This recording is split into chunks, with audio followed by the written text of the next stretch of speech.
On defense, number 23, Josh McDougall.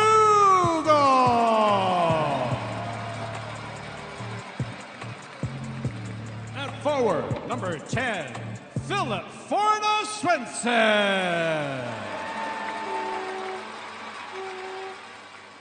At forward, number 21, Justin Young. At forward, number 22, Bryce Brodzinski.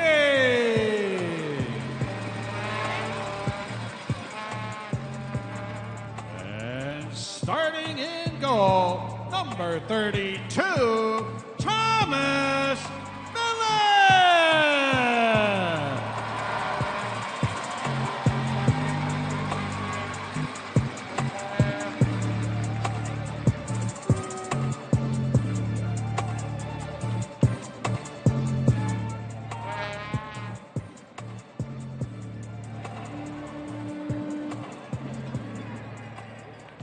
Ladies and gentlemen, to honor America, would you please stand if you're able, and gentlemen, remove your caps for the presentation of colors and the singing of the national anthem.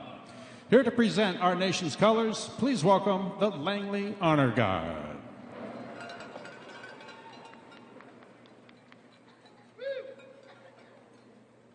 Here to perform the Star Spangled Banner, please welcome vocalist Brittany Henderson. Oh, say, can you see by the dawn's early light what so proudly we hailed at the twilight's last gleaming, whose broad stripes and bright stars through the perilous fight o'er the ramparts we watched were so gallantly streaming, and the rockets' red glare, the bombs bursting in air, gave proof through the night that our flag was still there. Oh, say, does that star-spangled banner yet wave o'er the land of the free and the home of the brave? Brittany Henderson.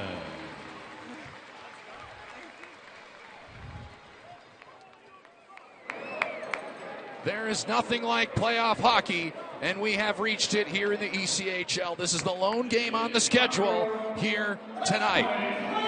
We take a look at the tail of the tape of the two top goaltenders in this league. Look at the numbers, folks. It's Thomas Milich for the Norfolk Admirals with an 11-5, 1-1 record with a goals against average of 1.82. He's under contract with the Winnipeg Jets. On the other side, it's Sergei Murashov. Folks, he's only 21 years old.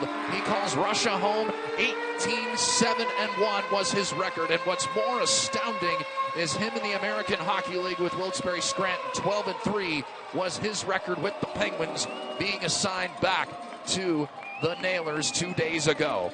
And there is Thomas Milich. Coquitlam, BC is where he calls home. 3 goals in his last 4 starts with the Norfolk Admirals. 44 games in the playoffs in the WHL. And that is Sergei Murashov, a 4th-round pick of the Pittsburgh Penguins in 2012. This is his first year in the United States. Admirals attack from left to right across your broadcast view. Curtis Mosley, equipment manager for the Norfolk Admirals. Brent Clark is back, and it's great to see him on the bench with the Norfolk Admirals. The pair of 22s are at center ice.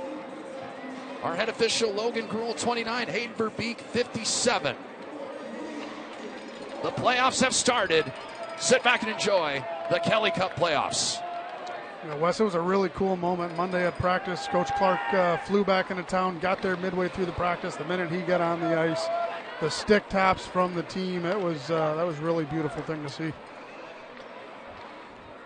We'll be thinking about the Clark family for a long time as he is now back behind the bench as the AC of the Norfolk Admirals. Puck in the offensive zone of the Admirals. It's taken away, and the Nailers get it up. They're going to have a breakaway out of the chute. Martell, forehand, pad stopped by Thomas Milic.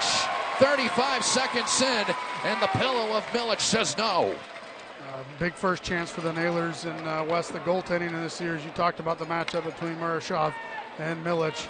Either of these two men could be the X factor in this series, and Thomas Milic makes the first massive save of Game 1. This is his first time ever playing the Wheeling Nailers. Not the same for Derek Louis-Jean. What a season for him. Ryan Chizowski around to Hank Crone. On the left wing side, Crone. Pietel is up in his grill, now along to Dennis Smirnov. Ladled up top to Ben Zalati, who returns to the lineup. His shot is blocked, and it played back to neutral ice. 1:15 gone by in period number 1 in Game 1 of the North Division semis. Hank Crone's on side. Zips it around the left wing boards. Smirnov locked up there with Phil Fipois. And here come the Nailers in transition. Number 37, Kyle Jackson. He's a big name to keep your eyes and ears out for the team in white. We say hello to Brady Florent, who had 77 points this year in the regular season. Along to Grant Hebert. Hebert tries to chuck it back along to Florent. It's intercepted by the Nailers, and Waugh possesses. Punts it to neutral ice and gloved down by Fedoruk. Lars Rodna, the rookie, intercepted Brady Florent, now 2-on-2. Jammed into the left wing side, now centering attempt, centering again, and just missed out of the reach of Graham Sword, who was crashing the 4x6. And if Sword stops there in front of the net, he has a tap in, but he kind of flew by that thing. That's a defenseman going to the front of the net. Stick save by Milic on Lars Rodna. The Norwegian forward playing his third game here with Wheeling, signing an ATO yesterday. As we take another look, every replay brought to you by the Cooper Hurley Law Firm. Little fake, backhand, forehand, and if he got it up a little higher, he would have had it. But Thomas Milic, what a stop. Yeah, that left pad kicking out there, and a big save early. As that was Jordan Martell coming down on their 47 points in 56 games for the Nailers in the regular season.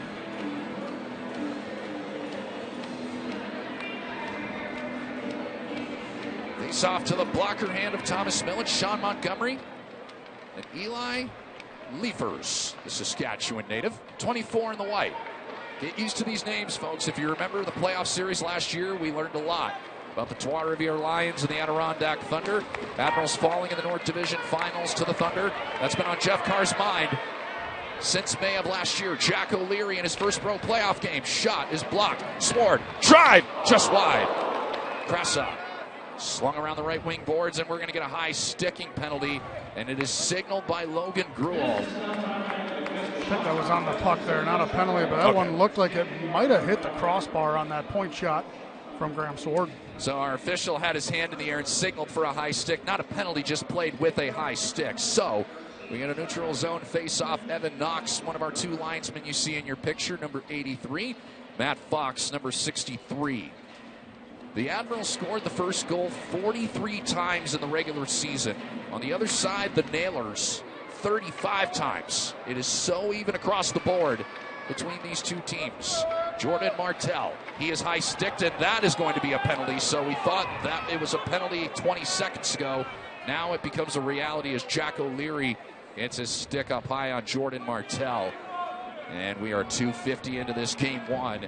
And we will see our first power play come for the Wheeling Nailers in a matter of moments. Yeah, and just incidental there is O'Leary going for the stick lift, you see, and ends up missing the stick of Martell and clipping him up in the giblets. The power play in the regular season for the Nailers was 7th. At a 22%, they were 2 for 9 against the Admirals here back in January. We're going to talk about that two-game series quite a bit here over these next two contests. Only 2 games these clubs met In the regular season, Wheeling making the transition to the North Division over the offseason. Jack O'Leary. 2 minutes for high sticking at 2:50 of the first period. Admirals try to clear. Josh McDougall is on the disc for Norfolk. Did not clear. Nailers keep it in. Coming down the gut. Pass to the left. It's Martell. Rink wide attempt. Skating in Jackson. Shoots wide.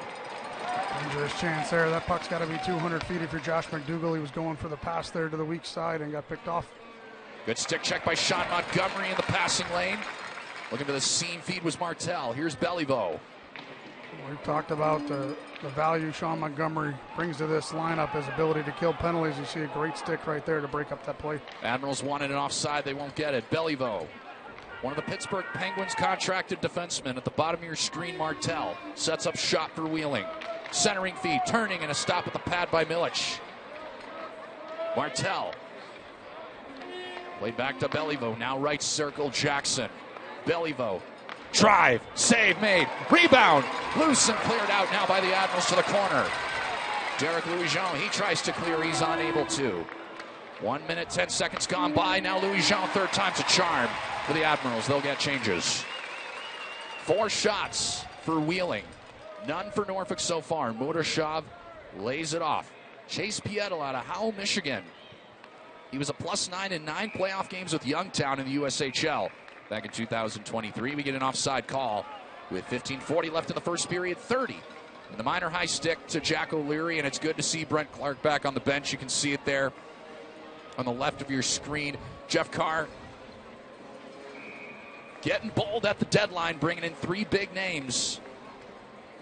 He wasn't shy about it either. He is going all in, folks, all in. And the Admirals, they try to oblige on the ice as it's feathered all the way down by Florent off the faceoff.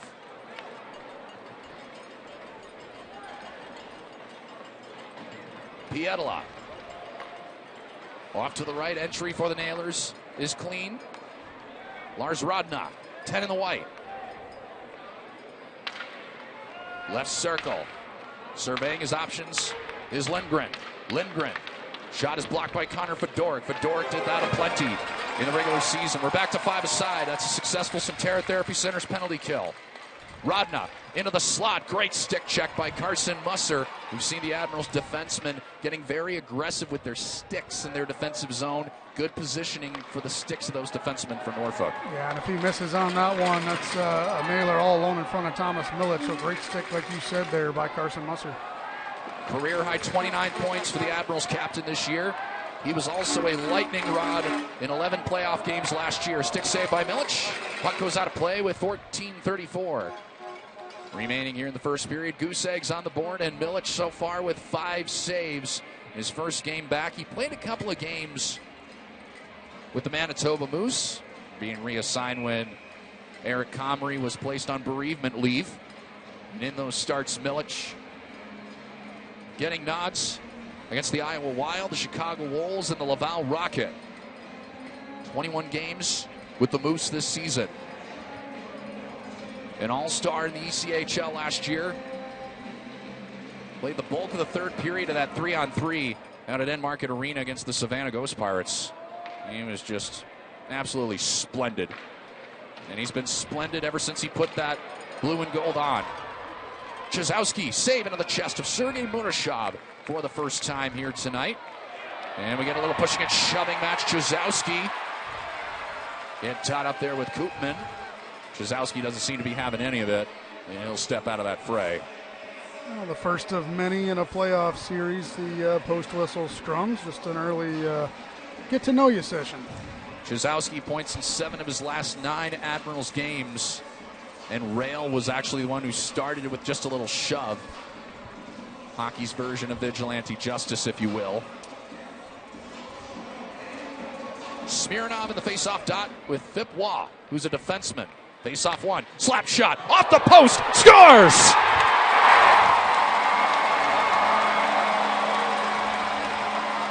Rings off the bar and goes off the back of Murashov into the back of the net. Derek Louis-Jean starts the scoring in game 1.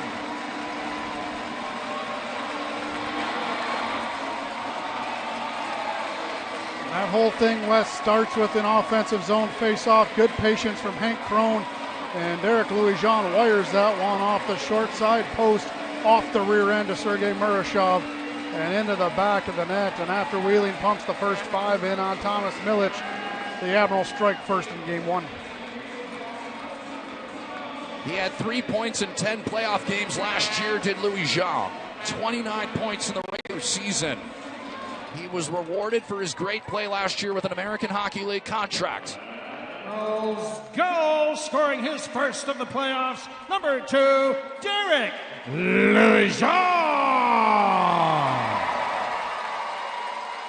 Assist for number 67, Hank Kroll. And number 8, Dennis Smirnov. Centering feed, Zalotti in alone, backhand, and he's stopped by Murashov with the pad. Well, all that's going on. Ben Zalotti thought he'd try and get in on this party. The Admirals attack in their own zone. Florent upstairs to Zalotti. Knife down low, one time for he buried, didn't quite pull the trigger. And it is guided along to Jordan Martel. Martel is one of the more dangerous forwards for the Nailers. We're going to be calling his name a lot in this series. Brady Florent intercepts a feed, and here comes Graham Sword with some room. Stops at the blue line, goes to Fedoruk now. He'll shoot. Wide, looking high on Murashov. I tell you what, Wes, that's the 3rd time already in the first 8 minutes we've seen Graham Sword engage offensively. He's really got his confidence going, jumping up as an offensive defenseman. We saw that in his time in Major Junior, but it hasn't really blossomed yet at the pro level. But man, here in game 1, you're really seeing what he can do from the back end in the offensive zone. 28 WHL playoff games, 19 points with Winnipeg and Wenatchee. So Graham Sword's got some playoff experience, but this is his first taste of it in the pros. Sailboated up to neutral ice, Justin Young takes a hit along to Philip Fornes-Svensson and into the glove of Sergei Murashov with 12:37 remaining in the first period. Playoff hockey's back in Norfolk, and Derek Louis-Jean has Norfolk out in front by a score of 1-0. Back in a jiffy here in the Admirals Broadcast Network. At Centera Medical Group, you're seen for who you are. Your well-being is our priority. With our committed care guiding you, our innovative care meets modern life. We're part of your community, part of your life, empowering your health journey, wherever life takes you. Centera Medical Group, where a healthier tomorrow starts today. Schedule an appointment online today. Ramona's a self-proclaimed plant mama, a seed saver. So when Ramona heard about the Langley My Design checking account and its steady saver option, she opened one and started transplanting money over to her high-yield savings to watch it grow. And because My Design lets her change her features when her needs change, Ramona knew she would always have options. Open your My Design checking account online or at any Langley branch today. Admirals fans here in Hampton Roads have been waiting for consistent playoff hockey. It's the 2nd straight year it's back here at the Scope, and Derek Louis-Jean sends this place going crazy. His first of the postseason from Crone and Smirnov. Weston DeWitt back alongside you with Brad Jones. Our producer tonight on the 1s and 2s is Benjamin Draper. And the rest of our crew downstairs, Tristan Powell leading the charge. We're delighted to have you on FloHockey and also the free FloHockey game of the day. So we welcome our viewers on Facebook, YouTube, and all those other social platforms. I'll tell you what, Wes, that secondary assist.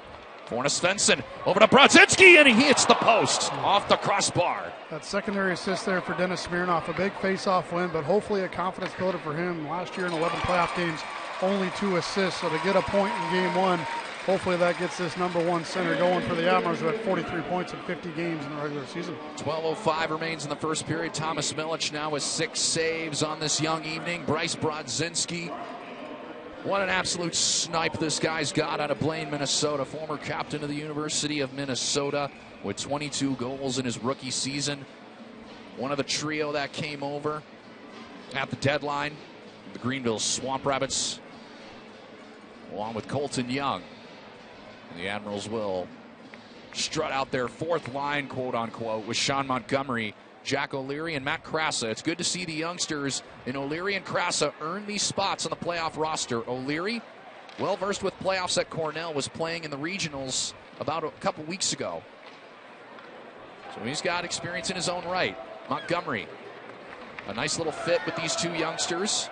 And Krasa in on the forecheck. He'll try to intercept it. Peter Laviolette gets the puck and goes rink wide to Eli Leifers. Leifers on the right wing side.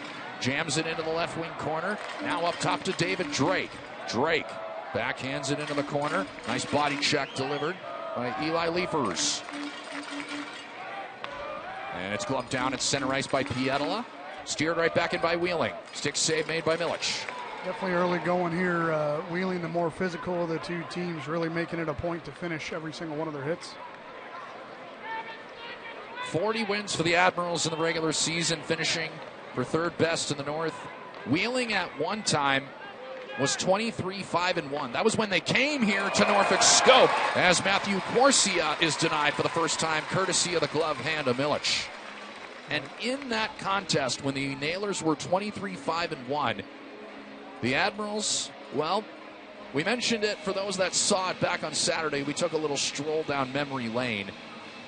What happened in this building at the beginning of the brand new year, the second game of the calendar year, the Admirals were coming off of a tough loss where they almost came back to win. But on January the 4th, they scored 6 first-period goals against this Nailers team, chasing Taylor Gauthier from the net after 12 minutes. And then Sergei Murashov came in, allowed 3 goals on 19 shots in 44 minutes. Off the stanchion, Chizowski was trying to put it into the empty cage, and it's intercepted by Smirnov, blocked, and Chizowski with a chance that goes wide. This top line for the Admirals, Chizowski, Crone, Smirnov, yikes. Yeah, Chizowski's got the statistical ability to put up points. We talked about him as our player to watch. He's got 29 points in 35 games with the Admirals, but he really brings that heavy physical element to this line with Crone and Smirnov. Crone, playoff experience with the Allen Americans, and one of the best players in this league. He's 67 in the blue. Right wing side, it is a good stick check made by the Nailers. Matt Koopman fired right in by the Ads. 5 Admirals hail for Cabs. They get new legs out. At the halfway point of the first period, shot 7-5 in favor of Wheeling. It's Norfolk who has the 1-0 lead.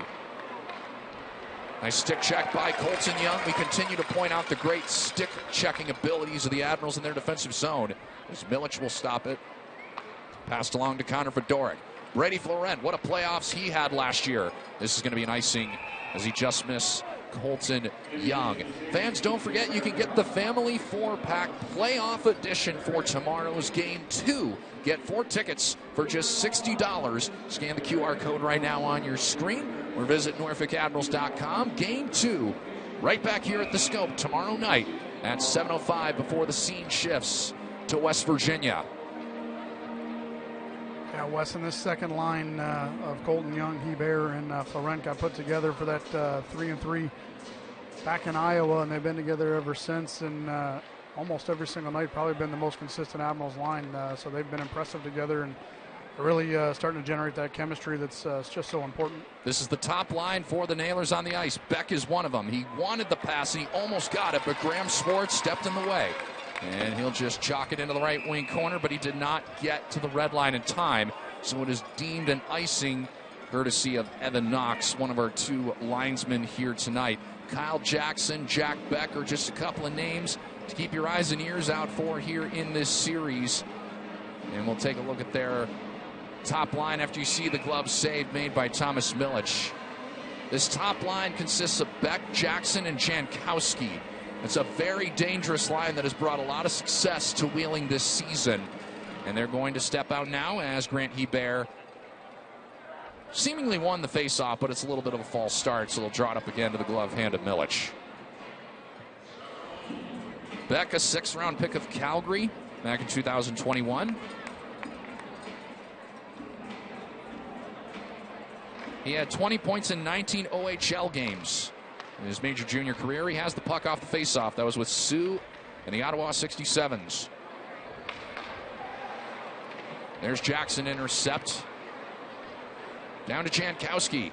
27-year-old Ontario native. Right circle, glove, snaring save made by Thomas Milic with 9:03 left on the clock. In period number 1, we step aside for our second media timeout. The man they call LJ has the Admirals in front at 5:44 from Krone and Smirnov in game one.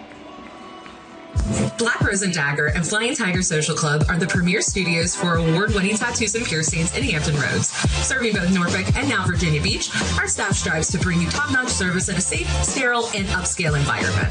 Our team consists of multi-versatile artists where you are ensured to find the style and quality that you are looking for. As a thank you for your service, we offer discounts to all military, first responders, and healthcare workers. Check out blackroseanddagger.com and flyingtigersocialclub.com to see portfolios and book a free consultation with us today. Ready to go, puck is dropped, and the game is on. Oh, he scored! In a break alone, he scores! Save it, O'Leary, try to stuff it. Toe drag, nice move, back door scores! Holy cow, what a move!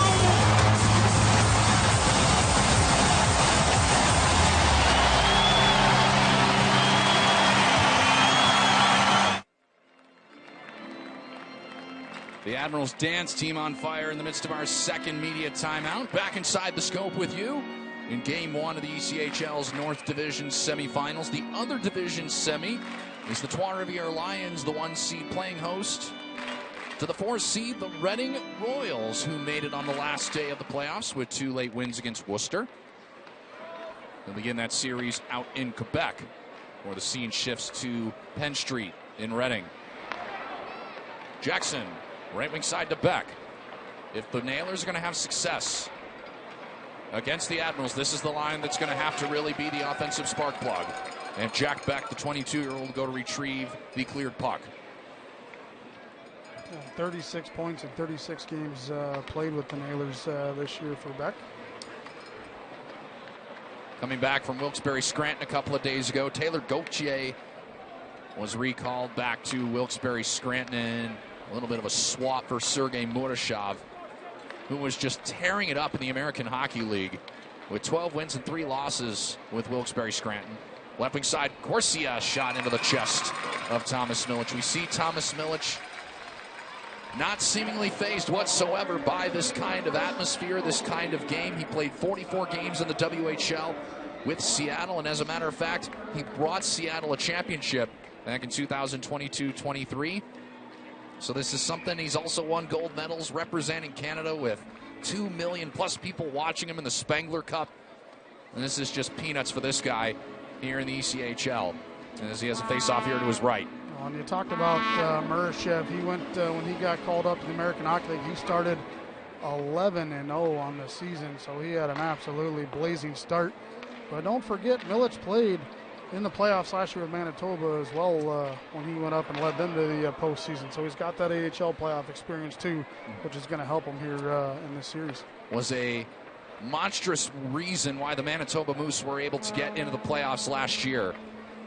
Off to our left, the Nailers continue to attack with 7:45 and counting remaining in the first period. If you're just joining us, it's Derek Louis-Jean scoring a goal where a slap shot off the right wing post caught the post, as we said, and it went off the back of Murashov and into the net. Rodzinski hit the post about 5 minutes ago. Stretch feed Martel, left circle, shooting, and a stop by Thomas Milic again. He continues his outstanding first period, making his 10th save of the frame. The Admirals will host Game 2 once again tomorrow night here in downtown Norfolk, and you can get individual suite tickets. Individual suite tickets for tomorrow's game are on sale by scanning the QR code or visiting NorfolkAdmirals.com. The best seat in the house, not an empty seat to be had tonight for Game 1. We want to make sure that's the case for tomorrow, so go to NorfolkAdmirals.com. Just on that save there from Milic, you said his 10th of the period, and Wheeling's got the offense where they're going to get the opportunities. If you're the Admirals, it's not the quantity you give up, it's the quality. And you definitely see him shooting from anywhere, and you're okay with that really outside of that breakaway save. Not much has been a high-stress type save for Thomas Milic, which is good if you're the Admirals. And you definitely see the Nailers really trying to stretch the zone there that time to Martel. Jazowski had a sledgehammering pass that got the puck into the offensive zone, and diving to clear it out is Cole Timken, signing out of Brock University in U Sports. Timken, with 24 games under his belt with the Nailers. Derek Louis-Jean has the puck in the upper left of your screen. Looking for the rink-wide feed to Jazowski, and now skating in That's saved by Milic. Taking a chance away from Leifers. Puck comes loose to Leifers. Backhand stopped by Milic again. You can make that 13 stops now for Coquitlam, BC's finest. Here's Hank Crone, Dallas, Texas's finest. 7 games with the Admirals, 10 points. Crone goes down. He wants a penalty. He's not going to get it. Koopman the other way. Stick check. There you go again by Fedoruk. Whiffing on the shot twice was Lars Rodna. Right wing side, centering feed, blocked aside by Sword. Sailed up ahead, and here's Hank Crone, left wing side. Sauces it. Florent shoots, scores!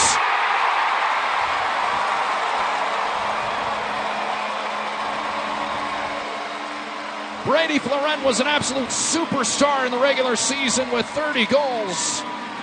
And he goes through the 5-hole of Murdashov. 2-0, Norfolk.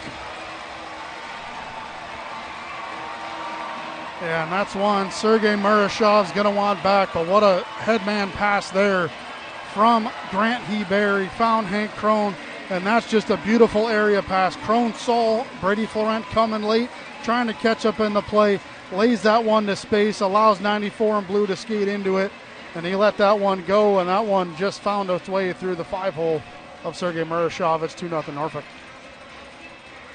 Career highs in all categories, tied for 4th in the league in points. He was the lone Admiral to play all 72 games in the regular season, and 8 points in their 12-game playoff run last year. And he's made it 2-0. Goal, scoring his first goal of the playoffs, number 94, Brady Florent. Assist by number 67, Hank Crone.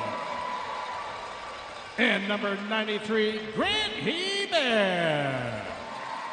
At 13:58 of the first period. Great block by Josh McDougall on Jankowski.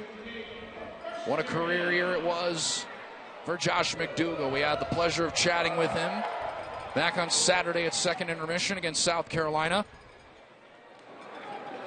He gave us a little insight as to what is going on in that locker room for the Admirals, and he talked about how high the chemistry is.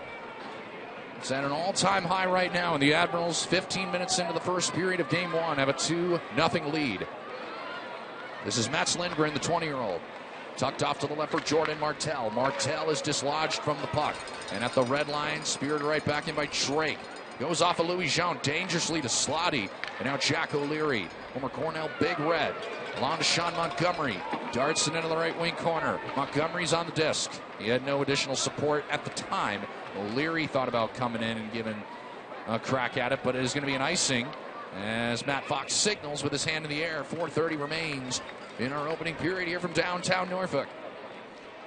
Well, both these teams, they got their skating legs. There's not really much of a feeling out process. The Nailers shooting everything more physical.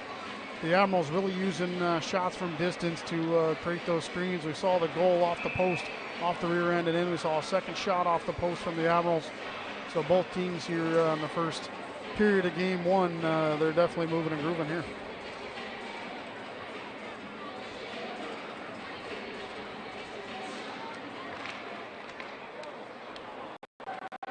Faceoff splits the uprights all the way down to Milic. Benzalati missed the last 6 games.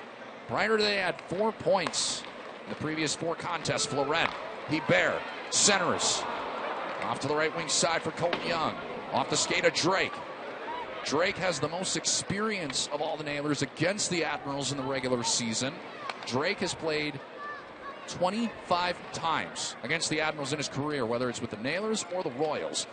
Nailers able to clear. Admirals reset as you're looking at Connor Fedoruk waiting patiently. And you talk about what some of these Admiral guys have done in the playoffs. Colton Young, one of the trade deadline additions. He's only played 11 playoff games in his young career, but 8 points in the postseason in the ECHL. Mordashov played it along, and the Nailers were able to clear it back to the center ice logo. Peter Laviolette III. Yes, that's the same Laviolette you're thinking of. He's the son of Peter Laviolette, the head coach of the New York Rangers. Hacking and whacking there from Timken and Grant Hebert. We'll see if the Nailers want to start getting a little down and dirty and trying to incite the Admirals into some extracurriculars. Hank Crone plays it off the window. And Louis Rail, the captain of the Wheeling Nailers, to Lindgren. Sauced up, skating ahead. Wah, he lost the puck. Hank Crone already has 2 points. To Smirnov, left circle. Smirnov whiffs. McDougal gets to the sitting puck first. With the A on his crest and a heck of a regular season. McDougal, drive. Goes off the blocker and then off the back glass. Here's Crone. Looking for the saucer pass. He gets it! And Denis Smirnov missed an open net. The puck fortuitously came to his stick on the far line, and Mordashov never saw it as it's picked up by Lars Rodna. Gotta wonder if Isaac Beliveau got a stick on that one, as he was the closest defender in the area there for the Nailers, and that did not miss by much. Beliveau, pad save, rebound, Rodna, he's denied by Thomas Milic. And listen to this crowd here in downtown Norfolk. Puck goes into the protective netting with 2:01 remaining in period number 1. Thomas Milic, 14 saves. He's been a giant storyline through 17 minutes and 58 seconds. Back in a moment to Norfolk Scope. You've earned this, so hold it up high. It's your job to stock the city, restaurants and rooftops, bars and basements. Every corner store. And when it gets tough, you stay driven. Give it all you got, going non-stop, 20 stops. Because at the end of the day, every single round is on you. You are a fighter, and this is your reward. Modelo, the mark of a fighter. Out here, it's not just about the hustle. It's about breaking the game. Every single day. Zeroing in on what we want, putting a target on it, and hitting the bullseye. Over and over again, because second best, that's for somebody else's story. The fire that fuels us, the bond that unites us, we don't just play the game. We set it ablaze. We break through.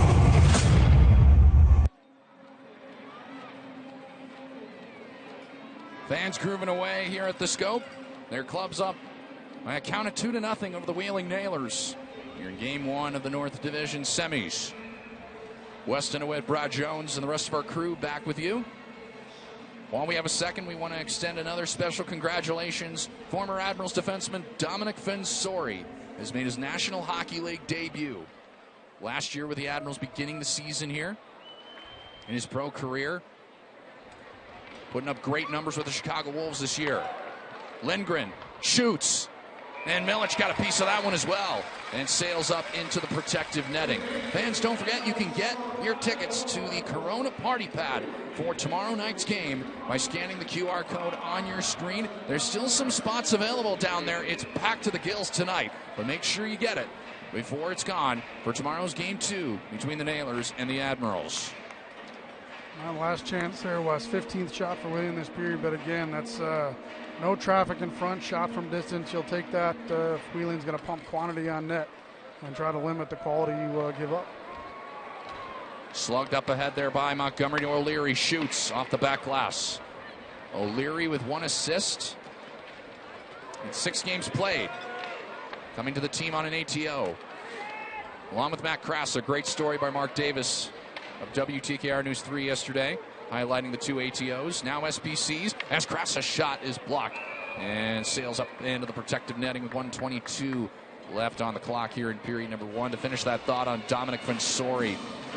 When he was brought to the Admirals last year, there were eyebrows that were raised, and it's like, wow, this guy, yeah, he's only 5'9" by the books. He's the fastest player that I've ever seen in 6 years of doing this with the Norfolk Admirals. And this year, 32 points with Chicago. Well-deserved call-up and a chance to make his dream a reality tonight for the Carolina Hurricanes. We've seen him, Justin Robidahl as well, and obviously Yanni Pretz last year. It's pretty cool to see these recent Admirals getting looks in the National Hockey League. Fensori elected bucket off in warm-ups. We just got the photos, and we'll pass those along to you, the Admirals social media platforms. Congratulations to Dominic. and the entire Fensori family. Pietila with 1 minute remaining in the first period. Philip Fornes-Svensson making his return to the Admirals lineup since March 23rd. With 25 goals on the season. Brodzinski stick save Motoshov. Brodzinski again centers, intercepted by Corsia. Sailed into the air and neutral ice. It is Graham Swart on the puck. Finds Justin Young. Young plays it along to Swart. 3-on-2 potentially. Swart off the skate of Brodzinski. Tries to track it back. He does get it, but he is pressured hard by Pietila into the boards. With 25 left here in the first period. This is Drake.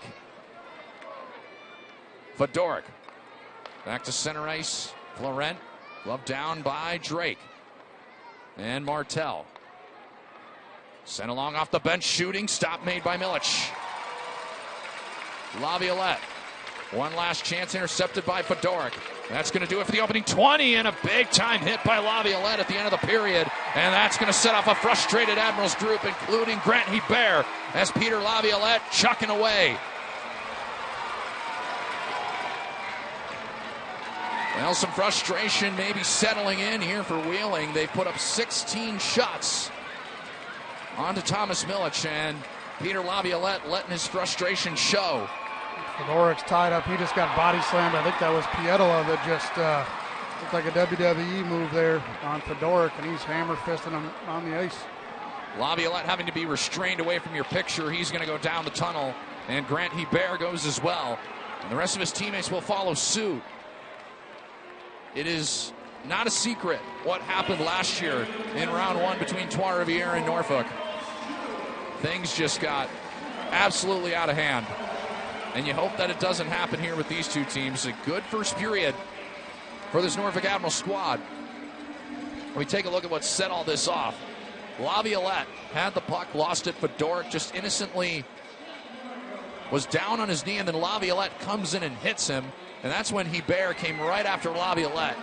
Because again, Fedoruk's legs were on the ice. Well, I like that reaction from Hebert, because that's team toughness right there, right? You're going to take a run at our guy, you're going to answer it, everybody on the ice, and I love that response out of Grant Hebert. There was a little bit of flapping of the gums from Cole Timken as the Admirals were skating off the ice. Wouldn't be surprised if, at least in my mind, the Admirals end up with a power play out of that, and Laviolette gets the extra. Corsia and Carson Musser, Admirals captain, will have a discussion with Logan Gruel, and as well Hayden Verbeek, our two head officials here tonight. We'll get all of this properly situated. Jeff Carr and Brent Clark haven't moved a speck on the bench. They haven't flinched. They're just waiting.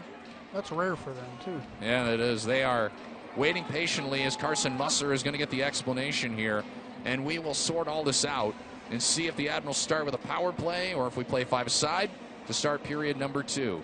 Our score at the end of 20 minutes. Norfolk Admirals 2, Wheeling Nailers nothing. We step aside. Coming up next, we break down the opening 20 minutes and take a look at the Eastern Conference side of things in the Kelly Cup playoffs. We'll show you a full bracket breakdown. That and more coming up at our first intermission here from downtown Norfolk. Our nation counts on the military. You can count on us. Navy Mutual has been helping active duty and retired military members and their families for more than 140 years. Our mission is to help you safeguard your loved ones, plan for your financial future, build a legacy. We provide affordable life insurance and annuities for those who serve or have served our nation. Learn how we can help you protect what matters most.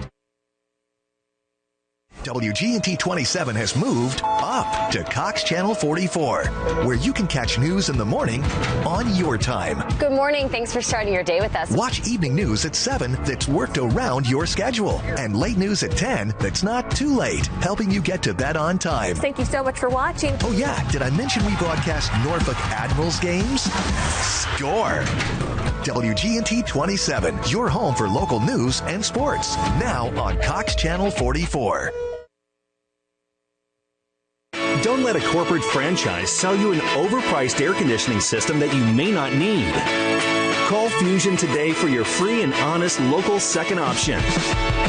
Fusion is a family-owned and operated business with local service technicians, annual maintenance techs, and installation specialists here to provide you with the local family service that you expect and have been looking for. When it comes to your heating and air conditioning needs, you should always think Fusion first.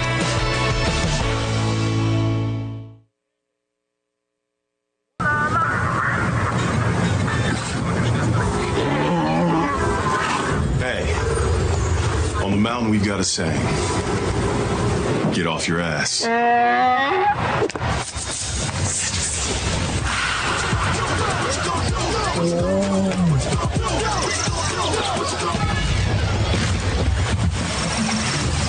Show off.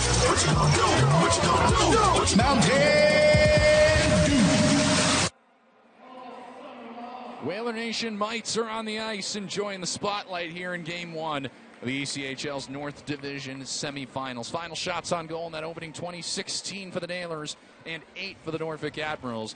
Hank Krohn's got an assist, primary one on both the goals. Louis Jean at 5:44 and Florent at 13:58 to give the Norfolk Admirals a 2-0 lead after 20.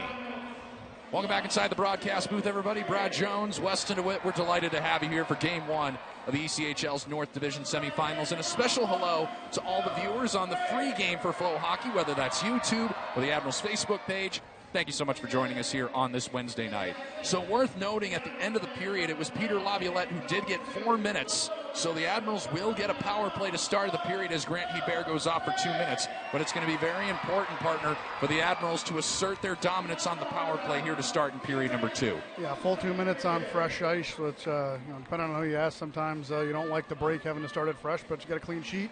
Full 2 minutes to work with, so we'll see if we can extend this lead. Well, the Admirals really played with a high confidence, thanks in large part to how good Thomas Milic was. He was so calm, cool, and collected, as Daniel Fink and I always like to say in our conversations together. He really was cool as a cucumber there in between the cage, making 16 saves in that opening period. What else can you say about this young man who has just been an absolute lightning rod for the Norfolk Admirals? Yeah, he had a great first period, and I think you really saw two different strategies from these two teams. If you look on Norfolk's side, I feel like the whole team had that calm, cool, collective approach. They're very methodical with their puck movement. They didn't feel rushed on a lot of their plays. We even saw the McDougall turnover and the Louis Jean turnover on the penalty kill. It's because they were trying to be patient and methodical with it. There was no panic in their play on that one. Just kind of held on to it a little too long. Yeah. They had 2 posts. The one went off Murashov, ended up in. Murashov's probably going to want the Florent goal back, sneaking through the 5-hole. But if you look on the flip side at Wheeling, number one, they were definitely the more physical team as far as engaging the physicality, trying to finish it every hit that they could, right? But they're shooting everything at the net. We talked about that a couple times. If you're the Admirals, you're fine with the quantity. It's just making sure you minimize the quality. There was really 2 quality chances. Obviously, that breakaway first shot of the game, big left pad save from Thomas Milic, and he had another one there midway point of the period on a rebound. But outside of that, a lot of shots from the perimeter and the outside. So Wheeling trying to pump everything towards the front of the net. And for the Admirals, as long as you let Milic see the puck, you give it up, from a bad angle, nothing that's grade A, you're fine if they put up 35, 40 shots if they're not dangerous, right? So they want to fire everything. As long as you keep the net clean for Millie, he's going to make the save. Could you have imagined if Jordan Martell scored that goal to start things out? It would have changed the complexion of the entire period, possibly. So that left pad of Thomas Milic really is what kick-started all that success for the Admirals there in that first period. We will step aside. We'll let FloHockey pay the bills for 5 minutes, and when we come back, we'll take a look at the Eastern Conference bracket breakdown for the South and the North. That's next as we continue with our intermission coverage after this. Listen to this place. Shoots, scores! Let's go home, Admirals fans! Wow! Michelle pass in front, scores! We're just getting started. With the Norfolk Admirals on the power play. Oh, that was beautiful!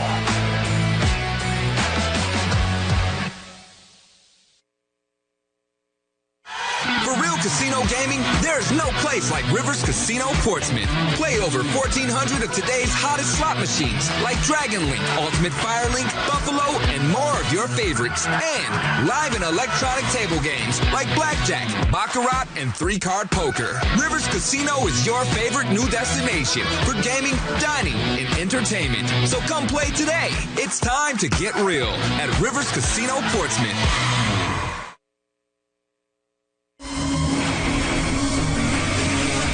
The Norfolk Admirals on WGNT 27.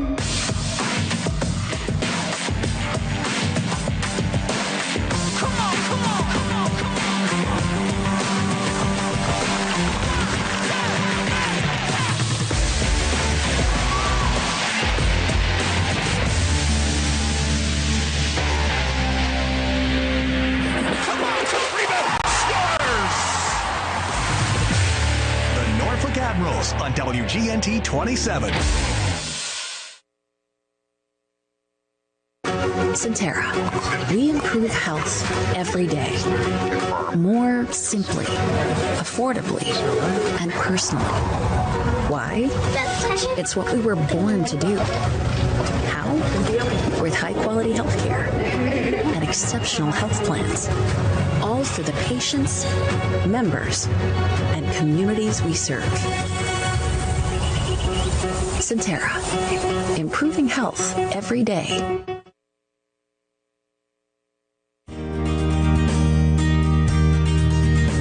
The ECHL believes that hockey is more than a game. It's an opportunity, a chance to connect, a chance to embrace our differences, and a chance to bring our communities together, creating teamwork, memories, and a lasting bond along the way. When it comes to hockey, no matter how it's played, we do it together.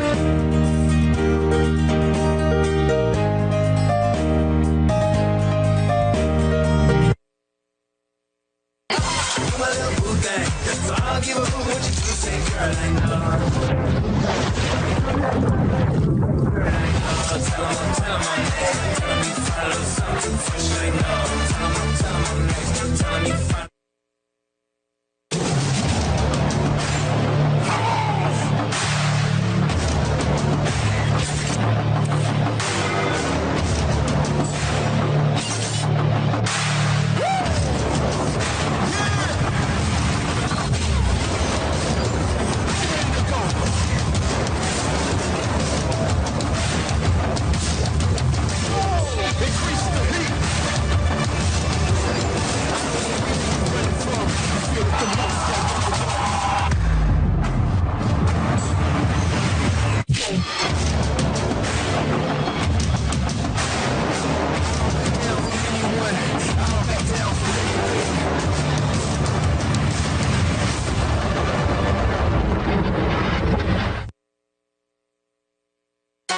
All sports fans, from local sports to the big leagues, high school, college, and professional. Sports Wrap Team is your go-to for all things sports. We'll cover highlights and stats and dig deep into the untold stories of athletes. We have a lot of really hard workers. If it's sports, it's on air and at wavy.com. Join the Sports Wrap Team on Wavy News 10 at 6 and 11. It's all about bringing people together, and it's all about dogs. Dog Day in the drive-thru is a day where we give back to our furry friends. We hand toys out to dogs and their owners in the drive-thru. My dogs love this event. Tails start wagging, the heads are out the window. We also partner with local animal shelters to help dogs find their forever home. Chick-fil-A knows the heart of the community. You meet new friends, you meet new dogs. We just love seeing their faces in the drive-thru. Real guests paid for their testimonials.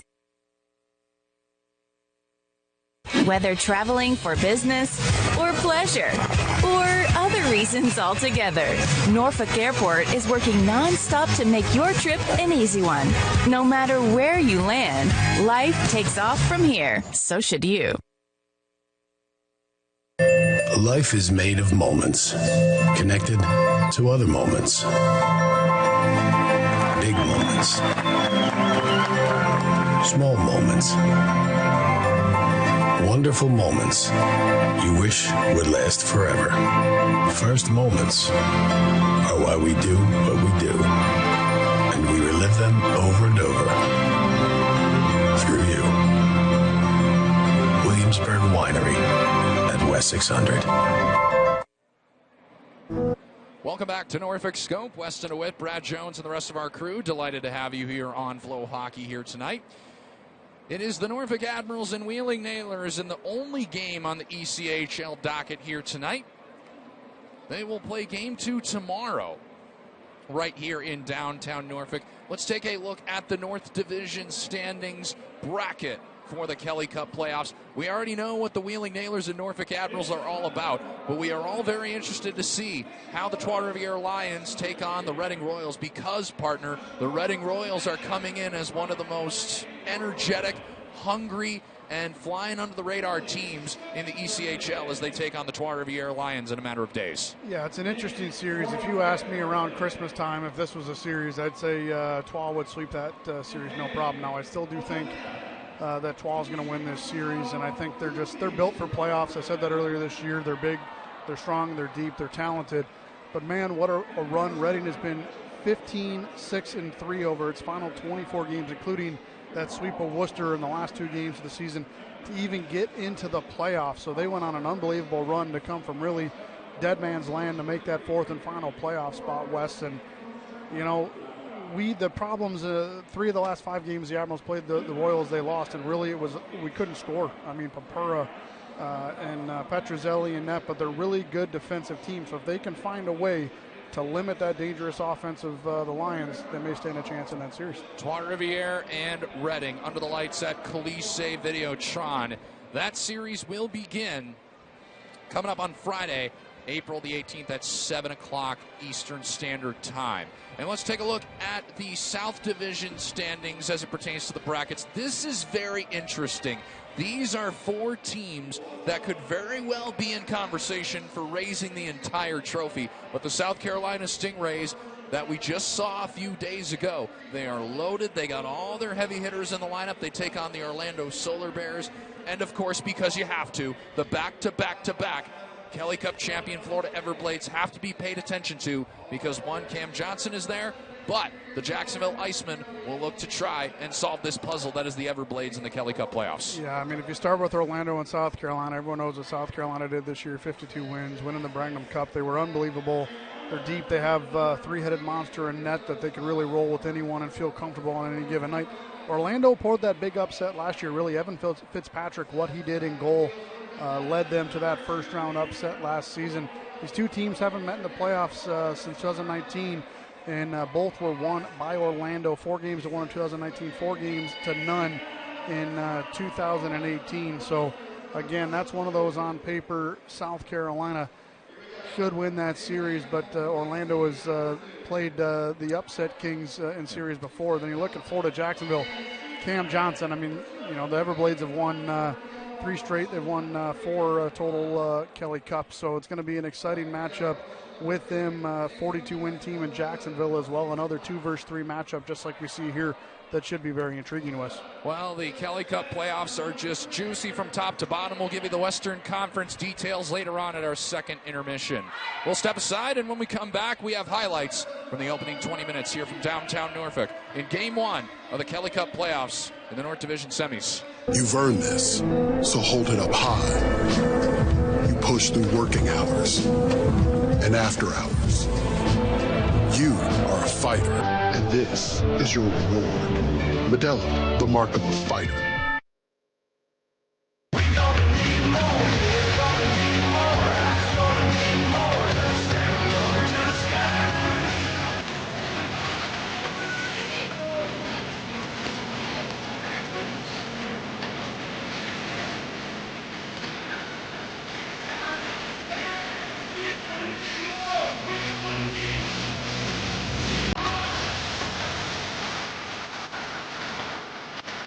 Yingling.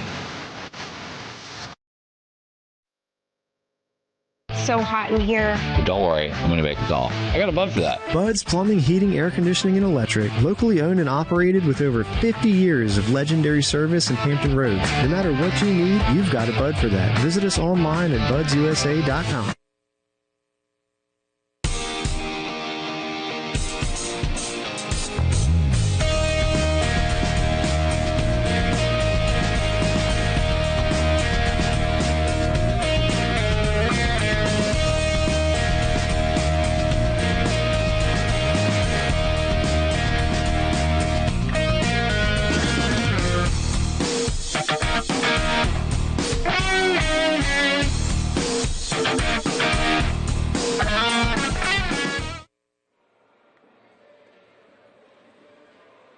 Nailers take to the ice here in downtown Norfolk for period number 2, and the Admirals follow right behind them. They have a 2-0 lead here in game 1. Let's take a look at how we got to this point through 20 minutes of play. Here are the highlights from the opening period. Jordan Martell came right out of the chute. Little backhand, forehand, but Thomas Milic, what a stop. We mentioned how much of a game changer that could have been. The Nailers get the first power play of the series. Martell's denied. Then Derek Louis-Jean, bang, takes the shot off the post, off the back of Murashov, and into the back of the net. Yeah, again, it's all off the face-off, winning the offensive zone. Smirnoff wins the backhand. Crone shows the patience he possesses.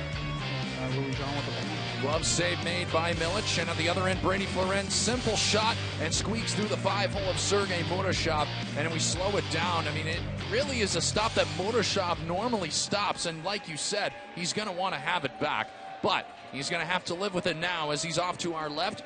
We'll get his crease all ready to go. Salty is in his usual spot for period number 2. That's the alternate third jersey for the Wheeling Nailers, the red with Wheeling diagonally across the jersey. And then Salty, because it's WrestleMania weekend, he's going to pull out some of the wrestling moves. Someone's getting hurt. Yeah, that's what Salty does, folks. That's what Salty does. Admirals attack from right to left across your broadcast view. You can see it slightly there on the right of your screen. Those 6 men will get together. This is the first power play of the playoffs for the Admirals. Every power play is brought to you by New Horizon Bank, ready to serve you and your family's needs. In a 2-0 lead, they can break this thing to a 3-0 score as Laviolette gets an additional 2 minutes with Hebert, the lone Admiral, with 2 on the penalty minute department for him. And on the top power play unit, it's as dangerous as it's ever looked. Centering is Dennis Smirnoff, Brady Florence on the right wing, Chizowski left wing, Zalati and Crone are on the blue line. Off we go with period number 2 here from downtown Norfolk in game 1. It is Ben Zalati. Meanders his way through neutral ice. In over the blue line. Chizowski. Right wing boards. Crone. Forehand. Off the boards to Smirnoff. On to Ben Zalati. They set it up. Here's Crone straight away. To the right circle. Smirnoff. Back up to Crone. Shot. Wide. Florence parked in front. Here's Crone. From distance off to Smirnoff. Right circle. Into the slot. Chizowski. Back to Smirnoff. A power play that was 14th in the regular season at a 20%. And a great way to finish the regular season with 6 chances with power play goals. We get a stoppage as Murashov covers up 50 seconds in. Last 4 games, 6 for 17 was the power play for the Admirals as it seems to have found its groove again. Murashov might have saved the goal there by blocking that pass from Florent because they had Chizowski coming from the weak side and not a single Nailer defender had him picked up. If that's not picked off by Murashov, that's a wide open tap in for Ryan Chizowski. Second unit consists of Bryce Brodzinski, the Youngs, Justin and Colton, Graham Swart, and Josh McDougall. But the Nailers are winning the face-off. Can they clear? No. Josh McDougall on the right wing point. Waits. Seam pass, Brodzinski. Cross ice, one-timer stopped. As Colton Young got the one-time feed. McDougall played up top, and Graham Swart unable to keep it in, so the Admirals will reset. Left wing side, Jankowski slams it down the ice about 175 feet. Milic plays it along to Justin Young. Touch back to Josh McDougall, who had a career season, folks. Set career highs in goals, assists, points, penalty minutes, plus minus. He was a plus 25 this year. Colton Young ricochets to Graham Swart. He overshot it briefly. Justin Young for help. And here's McDougall left circle to Young. Justin Young, and the net is off its moorings as Murashov kicked it off. And he is not happy with the way that the net is being set up here at the Scope. He has something to say to Hayden Verbeek. So with 20 seconds left in this New Horizon Bank power play, I'm sure there will be a delay here as they will get this net properly inserted here at the Scope. Again, it's been something that seemingly had been resolved here over the last few months, but now as Murashov has vehemently shown he's not happy with it, so they are going to come out and make sure that the net is in its secure place firmly. I was laughing in my head there, Wes. I know we couldn't do it, but how funny would it be to have a mic down there? We have the crowd mic, but one around the benches, and hearing what these players are saying to each other. Leafers took a run there at Justin Young, and Young had some things to say to him. So the gamesmanship picking up between these two teams early on in this series. And I know that Jeff Carr may not love the fact that because the offense was kind of coming together there on that second power play unit, and they had a chance looming possibly, but he does get a chance to get his top power play unit right back onto the ice with no restrictions whatsoever. And there's Brett Clark, the assistant coach, who we are absolutely thrilled to see back behind the Admirals bench. Again, Brad mentioned it yesterday, coming back from practice, and big round of applause. The entire team as he skated onto the ice. He's in charge of this power play. He has 20 seconds in it left. Yeah, only 20 seconds left here, so you got to imagine this is a lot like you saw that first goal. Try to win an offensive zone face-off and attack quickly. You'll probably see Crone go off the ice for a second defenseman. In the regular season, the Admirals were 23-3 when leading after one period. Here's Zalati. Saucer pass, rink wide, and Crone just missed on the far post. There's the quick hitter you were looking for, but just a bouncing puck. Crone not able to get everything on it. Trzowski, right circle, surveys, shot. Didn't get on because his stick is in two pieces. He fights for the puck with Drake. And Hank Crone along the left wing boards. Tries to spin it out of there. Florent does the honors, and he just missed a potential 2-on-0 chance as it is gathered up by Lars Rodna. For Florent, will he get it in? No, it goes off the top part of the bench area for the Wheeling Nailers, and we will get a stoppage with 17:38 left in the second period. A couple of shots on that power play for the Admirals. When the Admirals scored a power play goal in the regular season, in a game, their record was 21-6, whereas when they did not score, it was 17-19. Also worth noting, their first periods were splendid. They outscored their opponents in 72 games 80-53, and they scored 75 second period goals in the regular season. Wheeling, 77 goals. That's the most they had in all three periods. So this is when they're going to try and strike and get back in this hockey game. They trail by a deuce. 22-year-old Beliveau, former fifth-round pick of the Penguins. Rink-wide attempt. This is Harding. Shovels it into the air. Beck. He's not on the puck first. Connor Fedoruk is. Good hand-eye from Fedoruk to knock that one away. If that one bounces over his stick, Jankowski's going to be in there. Here's Fedoruk at the point. On to Hebert. Finds Graham Sword left circle. To the net. It's blocked. He was looking right there where two Admirals were in the premises. Milic. Brushed behind the boards. Sword gave it away to Jankowski in the slot. Beck. And he missed. Jankowski tries to turn in center. He can't. Well, Milic quickly was there, knowing just how dangerous Beck is. Here's Forna Svensson. He's been jonesing to get back into the lineup, and here he is in game one, in his first pro playoff game. McDougall to Carson Musser from distance, looking to the net, and a pass stop by Sergei Murashov. He looks to be very much more comfortable in the crease area. This is an icing call, as Carson Musser looks like it may have been washed out, but the linesman says otherwise. Just to hit back on Forna Svensson, too. You definitely just, you miss a month.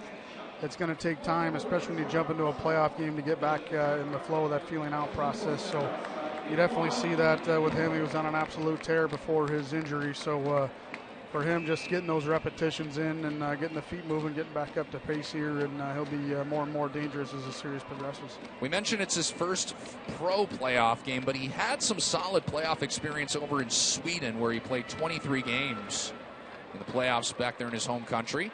Musser from the point, blocked, wraparound chance, and Smirnov almost tucked it in. Rebound almost came to the stick of Trzowski, but it bounced right through his feet. Nice stick check by Trzowski. If it wasn't for that stick, Timken would have come right down Broad Street. Sticks in great positions. We've said it already twice here tonight. We'll continue to say it. As long as that is happening in front of our very eyes. Rail knocked off the puck, and Smirnov, former Penn State Nittany Lion, Colorado Avalanche draft pick, dumps it in along the far boards. Quickly gathered up by Wheeling. This is Timken.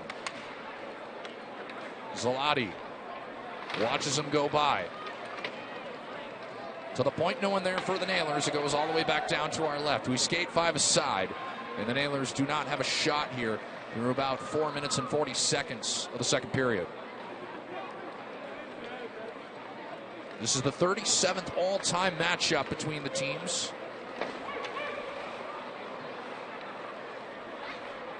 And the Nailers trying to get back in this hockey game. Right now down by 2. And Derek Louis-Jean. Speaking of 2, here he comes. Hebert, right circle, shoots. Pat stop. By Sergei Mordashov. Deflected by Louis-Jean. Off of a deflection there from Smirnov, or rather from Zalati. A great shot by Hebert, too. He was shooting for a rebound. He got it, just no Admiral able to pop it home. Sensational understick by Brady Florent. That's the effort we talk about, Wes, right there in 94 in blue, setting the table for his team. What a back check, and strong on his stick, strong on his battle. When you're growing up and playing the game as it's brought in by Harding, back to that in a second as Louis-Jean down. Centers, no one there. And here come the Admirals transition, 2-on-1 possibly.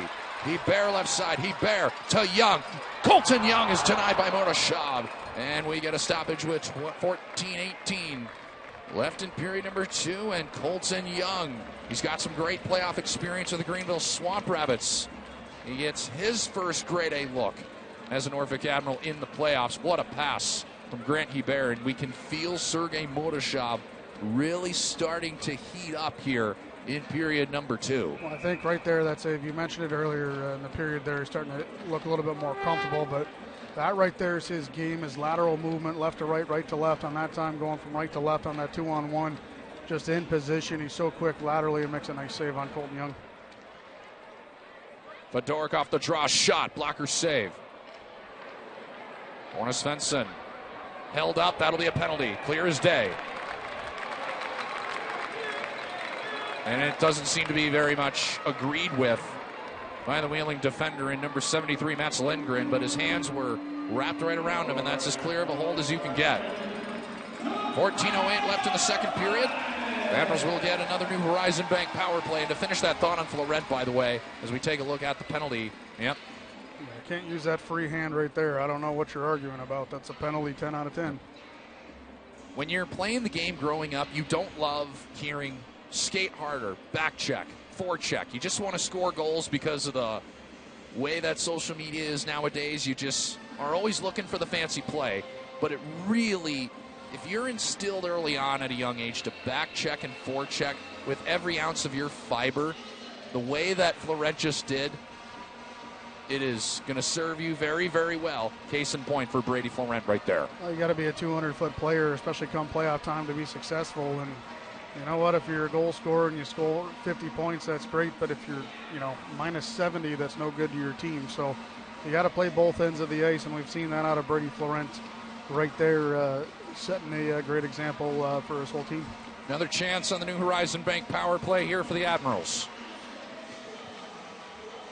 Lindgren takes a seat, top power play units on the ice. The Admirals win the faceoff. Penalty number 73, Mats Lindgren. 2 minutes for holding at 5:52 of the second period. Jankowski swept away there by Milic. Leafers fired all the way back. Big bouncing puck. And that thing trampolined up into the air a good couple of feet. Jazowski rink wide off the skate of a defender for Wheeling. That is Eli Leafers, who's hobbling back to the bench. The Admirals will restart their engines in their backyard here. A razzle-dazzle move by Ben Zalati around Koopman. Tries the secondary one. That one was no good.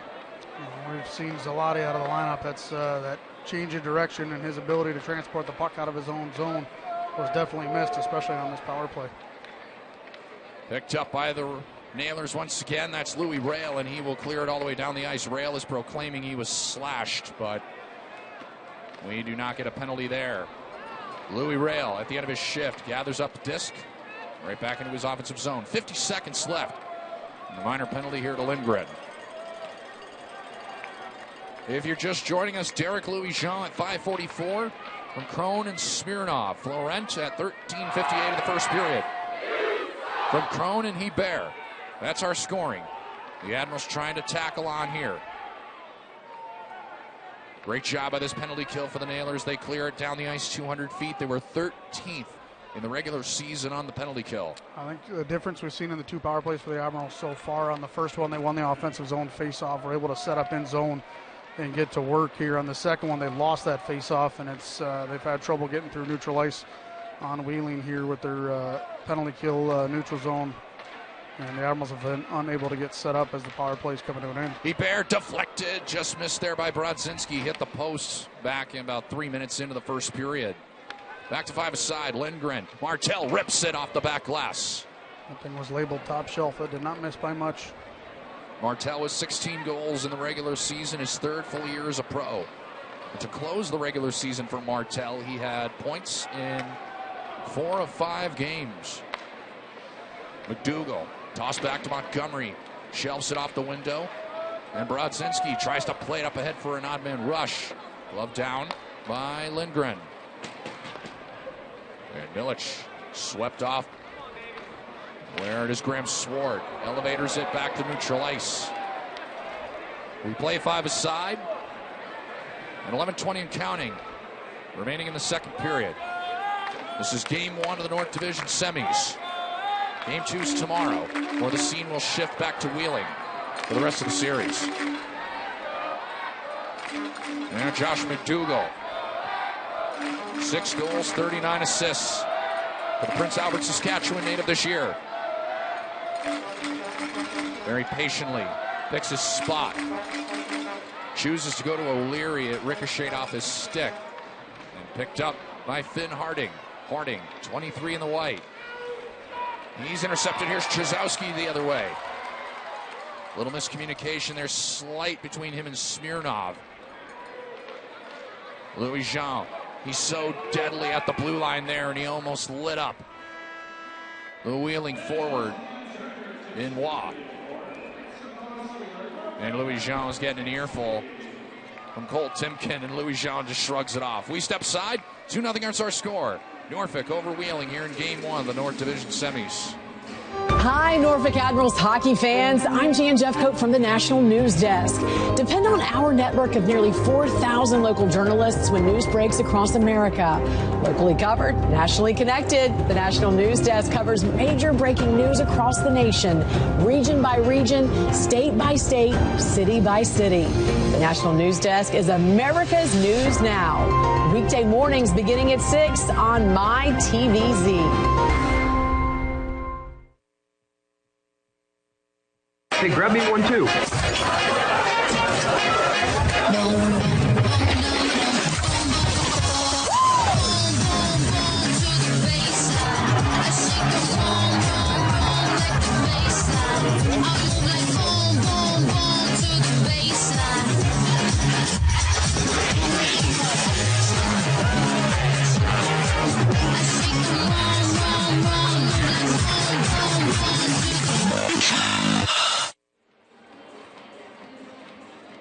We set up our neutral zone face-off. Shots are 17-14.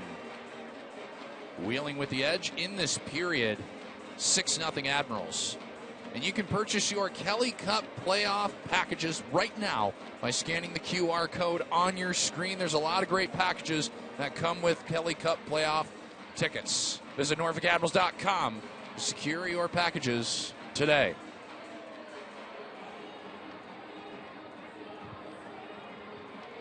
Sergei Murashov just now went back to his crease. He has certainly taken his sweet time when it comes to getting all buttoned up in his crease. Dominic DiVincentis certainly is someone who does that quite a bit too. But either way, we see if those two maybe tangle for a toe-to-toe match in the blue paint area at some point in this series.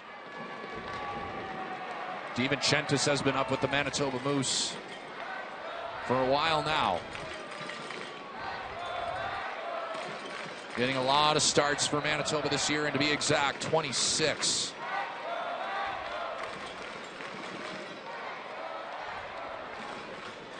Louis Rail, captain of the Nailers, to Jackson. Now Jankowski. Good back pressure there from Jack O'Leary to break that up. We're seeing a lot of that here from this Admirals team as Beck crashes the net. Jackson didn't find him. Here's O'Leary to Kressa. UMass Lowell product. Matt Kressa, right circle. Kressa holds up. Shot from O'Leary. Whiffed on partially and goes wide of the near post. The two young bucks trying to team up. O'Leary pinned up from behind. No call is Lindgren. He's not pleased with the way that O'Leary went down there. He almost had O'Leary almost had Dennis Smirnoff wide open in the slot. Just missed him on that pass. Icing washed out. McDougal's got plenty of real estate here to figure out what he wants to do. We saw in Coralville a couple of weeks ago, when you give McDougal that kind of space behind his net, he just waits. His brain goes, you know what, I can bring the puck to one spot as Chazowski makes the shot. It's blocked. And the way that his brain thinks is just insane. As he plays now with Musser. The offensive zone shot for Musser goes wide. Chazowski right point. Comes in. Dances to the slot. Chazowski. Crone! Glove save by Sergei Moroshov. Well, three big boys parked in front of Moroshov. And then we got an Admiral who just got clipped in the face in Chazowski. He didn't get clipped. Pietola gave him a right to the chops.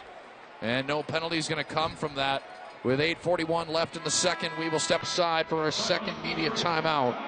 Admirals putting more shots up here on Sergei Moroshov. Well, the Virginia beer cheers camps become a popular staple here at the Scope. We show you some pictures from some fans enjoying some brewskis here at the Scope in Game 1.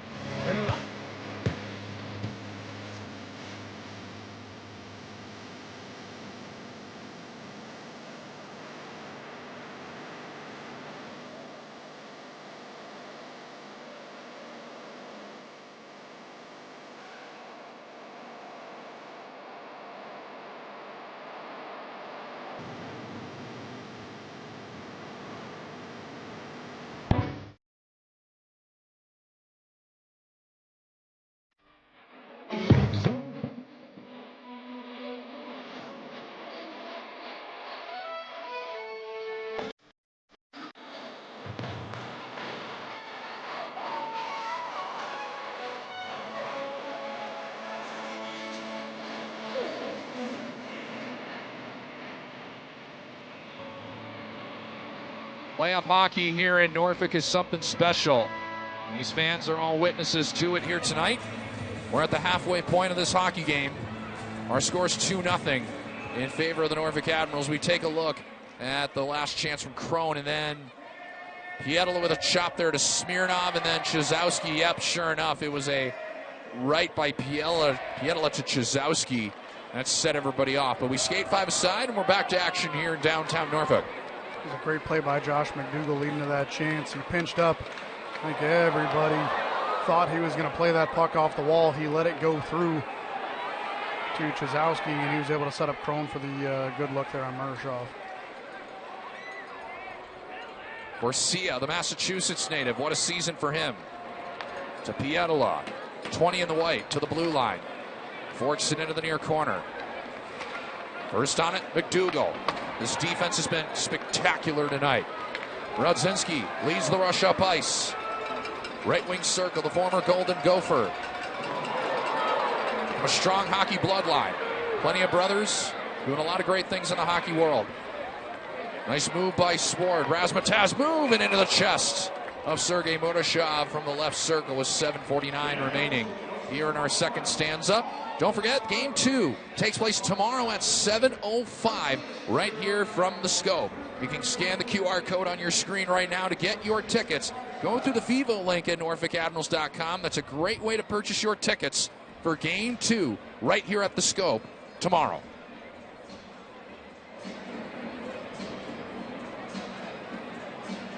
Hank Crone, Dennis Smirnov, Ryan Chazowski.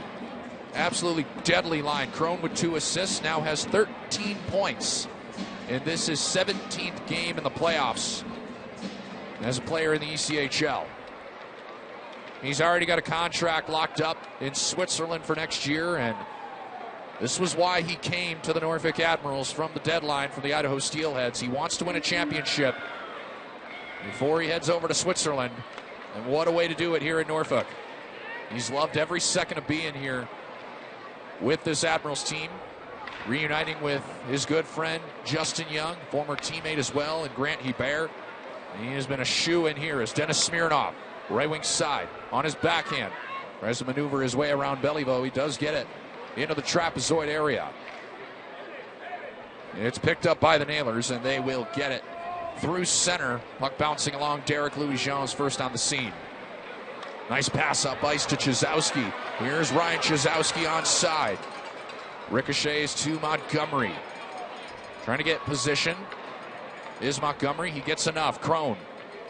Saucer pass. What a pass to Zloty from the point and into the chest of Mordashov again, as this Russian goaltender has been hounded with shots in this second period. Not getting much help on the other side of the ice.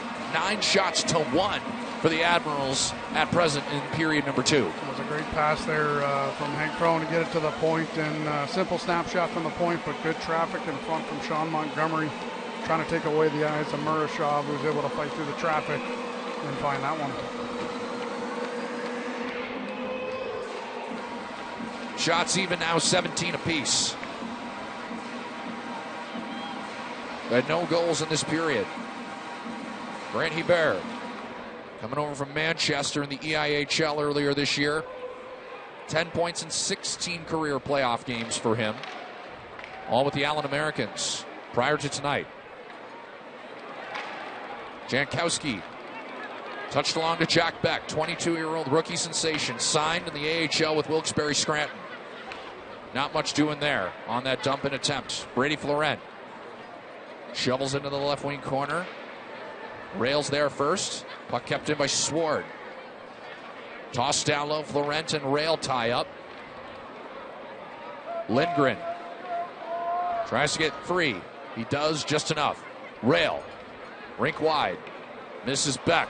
Florent to Colton Young. Young, he had his head down and he got hit hard by Louis Rail. Good check by the Nailers captain.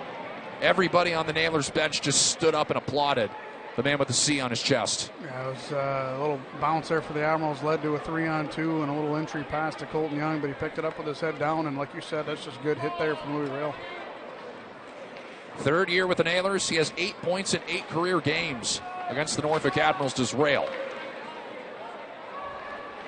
But Dork sledged out, went ahead by Krasen O'Leary. Here's the rookie trying to feather his way right through and just get down with the shoulder and get some space, but he couldn't. And Thomas Milic comes out to play the dump and attempt. Pressuring hard is Leafers. He got it along to the near corner. Fedoruk, with the extra effort, takes a hit, plays the puck back to center. Got to do, take a hit to make a play, and the Admirals are heading the other way. Montgomery, deflected, saved by Murashov. 14:59 into period number 2. We've reached our final media timeout. Our score still 2-0 in favor of the Admirals. They'll come out and shave the ice. We'll be back in 60 seconds here on the Admirals Broadcast Network. Whoa. Bud Light Genie? Wishes? Hit me. Make me tall. Easy. I wish aliens were real. Be nice. That's an alien. Hang with Dustin for you. You started without me. You think of what I'm thinking? Let's go. City bench. Go. You and I should get in there. Is that funny? At Centera Medical Group, you're seen for who you are. Your well-being is our priority. With our committed care guiding you, our innovative care meets modern life. We're part of your community, part of your life, empowering your health journey, wherever life takes you. Centera Medical Group, where a healthier tomorrow starts today. Schedule an appointment online today.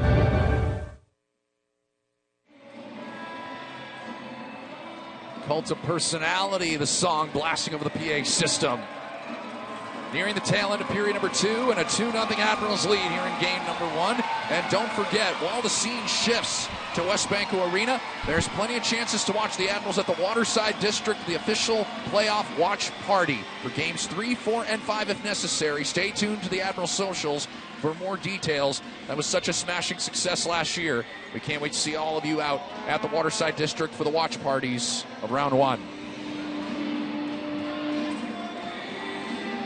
Casey Christensen, Becca Robinson all sent videos to me when we were in Trois-Rivières last year, and what an absolutely beautiful scene it was right on the water here in downtown Norfolk. Fans all coming together to celebrate. Admirals took 2 out of 3 against the Lions last year. Khaleesi Videotron. Chazowski took a hit. He gets up. He appears to be fine. Smirnov gets hit high, and Martel right to the head. Martel fakes the clapper. Now he pulls the trigger with people right at the house. Off the side of the net, Wheeling is pressuring now. McDougall tries to clear, he can't. Tries to correct his mistake. Stick check by Musser, shooting wide. I was about to say before that hit on Smirnov, Chazowski took one, and he's drawn the ire of a few nailers this period. He's taken a few shots. Works, intercepted, and Crone gets the feet up ahead. Here's Hank Crone. Tries to get to the puck first. He will, but not enough room to shoot. Crone sauces. Chazowski shoots. Stop made. Great look and great stop by Moroshov. Crone, that one sent wide. That one caught the shoulder of the right arm there. Moroshov West. Louis Jean to Crone. Minute plus for him. Zalati down Broad Street. Zalati to the left. Looks for Louis Jean. He gets it. Crone in the slot. Big drive is blocked. That was Chazowski. A nice defensive stand by Pietila and the Nailers. They're able to clear it out of dodge. Zalati. Here he goes again. He's been saucing that biscuit around all night long. Most of the time it's been tape to tape. Jankowski. Give and go there. Up top. Shooting. Blocked. Krasa. Standing in the way there. The chance from Finn Harding. Good block there by Matt Krasa. We're seeing the sacrifice of putting your body on the line to block these shots. This Admirals fourth line will have to defend. Jackson, right side. Jackson, forehand, shields the puck, centers, and it goes off of Montgomery and into the glove of Thomas Milich. Good recovery there from Derek Louis-Jean, too. Jackson had the edge on him, and LJ able to recover and keep him to the outside where it forced him to throw that pass instead of driving the front of the net. And then Montgomery able there to break that one up off his skate, and Milich covers it up. Yeah, you can see right off his skate, and that in a situation like this, if you're Wheeling, you're kind of just looking for maybe that one bounce, despite that heavy onslaught there from Martel a moment ago. Not much has really been doing here for this Nailers club in period number 2. And so perhaps it could be a bounce off a skate of an Admiral or a skate non-kicking motion that could change the complexion possibly for Wheeling. To the net, there's the deflection, and on the doorstep, it goes wide. Wah. To the net, that's covered up by Milich. Now it's loose at the second chance, and Milich covers up again, and we got a good mosh pit in front of Thomas Milich. Yeah, Wall's tied up with Brodzinski. Good on Brodzinski because Wall came in there and just belted the Admirals defenseman right into Thomas Milich. That should be a penalty on Wall. So we're going to get plenty of extracurriculars here. Brodzinski tied up with Wall. Milich getting in there has got something to say to Koopman. I'm all for it. Crash the house, but no need for extracurricular nonsense, folks. Well, to me, the nonsense was the whistle blew. Wall came in and blew the Admirals defenseman right into the goaltender. So that, to me, got to be the initial penalty on the play. Here's the replay of what set everyone off into a frenzy here. So right here, the puck's covered. Now watch 57 come in on the right side of your screen. It's going to come after the second attempt is thrown to the net here as we let it play out. The puck goes to the front of the net. Now watch 57 come from the lower right of your screen and blow up. I think it's Justin Young right here. Boom, sends the whole pile right into Thomas Milich, and that's what Bryce Brodzinski took exception to, standing up for his goaltender. And that's exactly what Carson Musser is saying right now to the referee, because the way this looks, the Admirals could be shorthanded. Because Bryce Brodzinski just stepped off the ice and going back to the locker room, while Waugh is not. And your suspicions might be right here, as Carson Musser very animated with Logan Gruel and Hayden Verbeek. We'll have a neutral zone face-off, says Logan Gruel. Jeff Carr, Brent Clark watching on as Philip Fornes-Svensson over at the bench getting some repairs briefly. We're just waiting to see here if there are any penalty minutes on the board. Justin Young is in the box right now for the Norfolk Admirals. Jeff Carr talking to Logan Gruel over there at the bench. Yeah, we see Logan Gruel pointing to the Admirals locker room, at least the vicinity. 2 minutes is on the board to Justin Young, which means it will be an Admirals penalty kill now. So the second man advantage comes up here for the Nailers. Yeah, I mean, Jeff Carr was animated, and he should be. I mean, like I said, Wall came in there and just blew through the pile and started that entire thing. How the Admirals got the extra is beyond me. And that whole, I mean, Wall and Brodzinski dusted up. Wall should have the extra for instigating the whole thing. But then with the orange stripes make the call, and the Admirals will go to their second penalty kill of the night.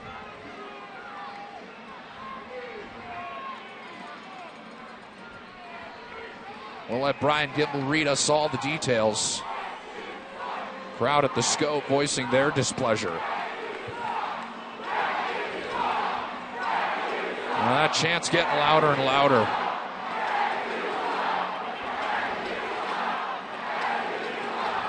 Now Evan Knox just went over.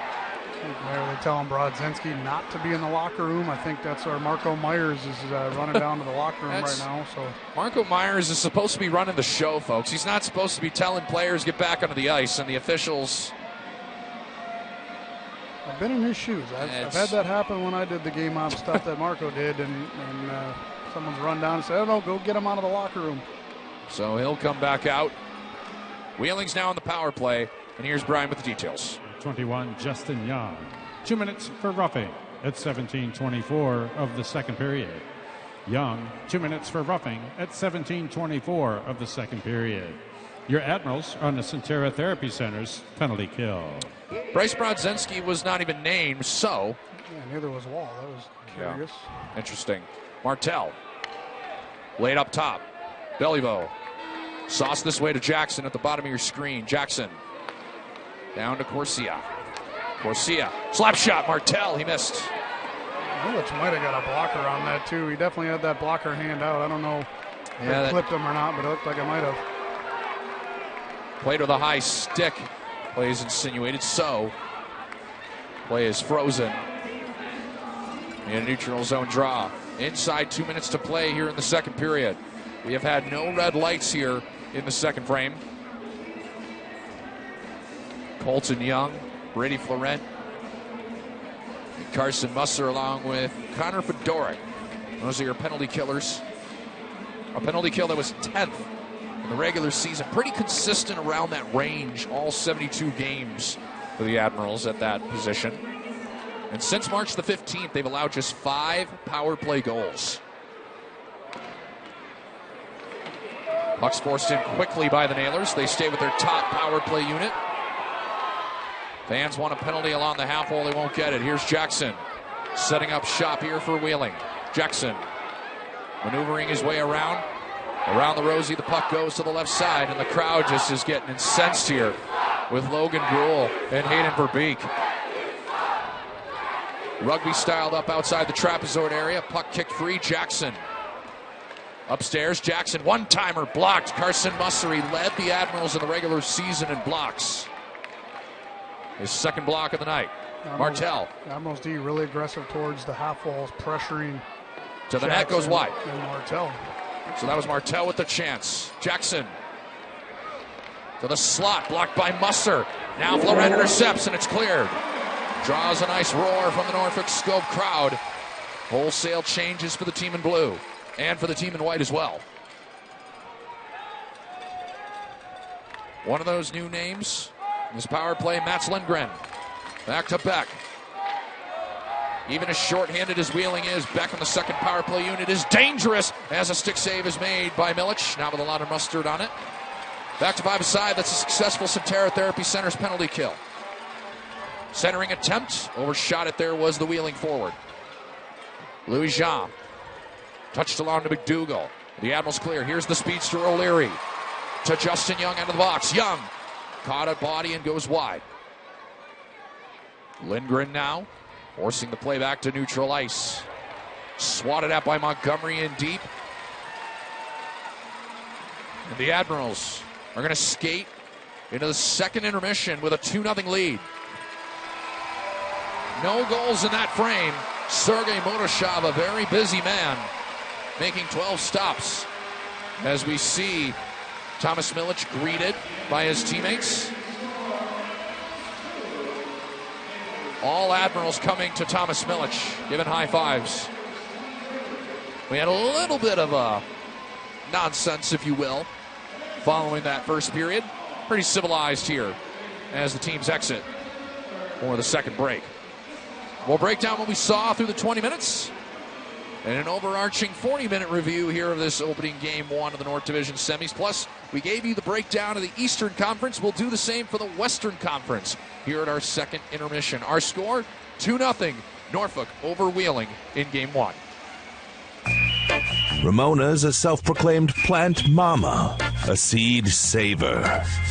So when Ramona heard about the Langley My Design checking account and its steady saver option, she opened one and started transplanting money over to her high-yield savings to watch it grow.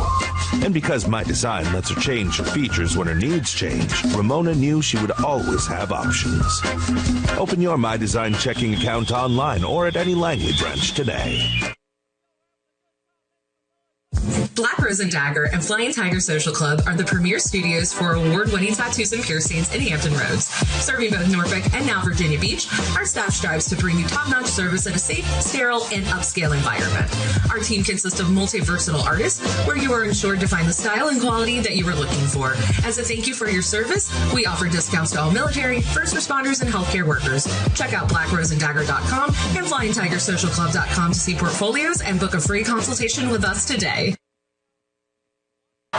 Ready to go, puck is dropped, and the game is on. Louis scores! In a break alone, he scores! Save it, Louis, try to stuff it. Toe drag, nice move, back to his scores! Holy cow, what a move!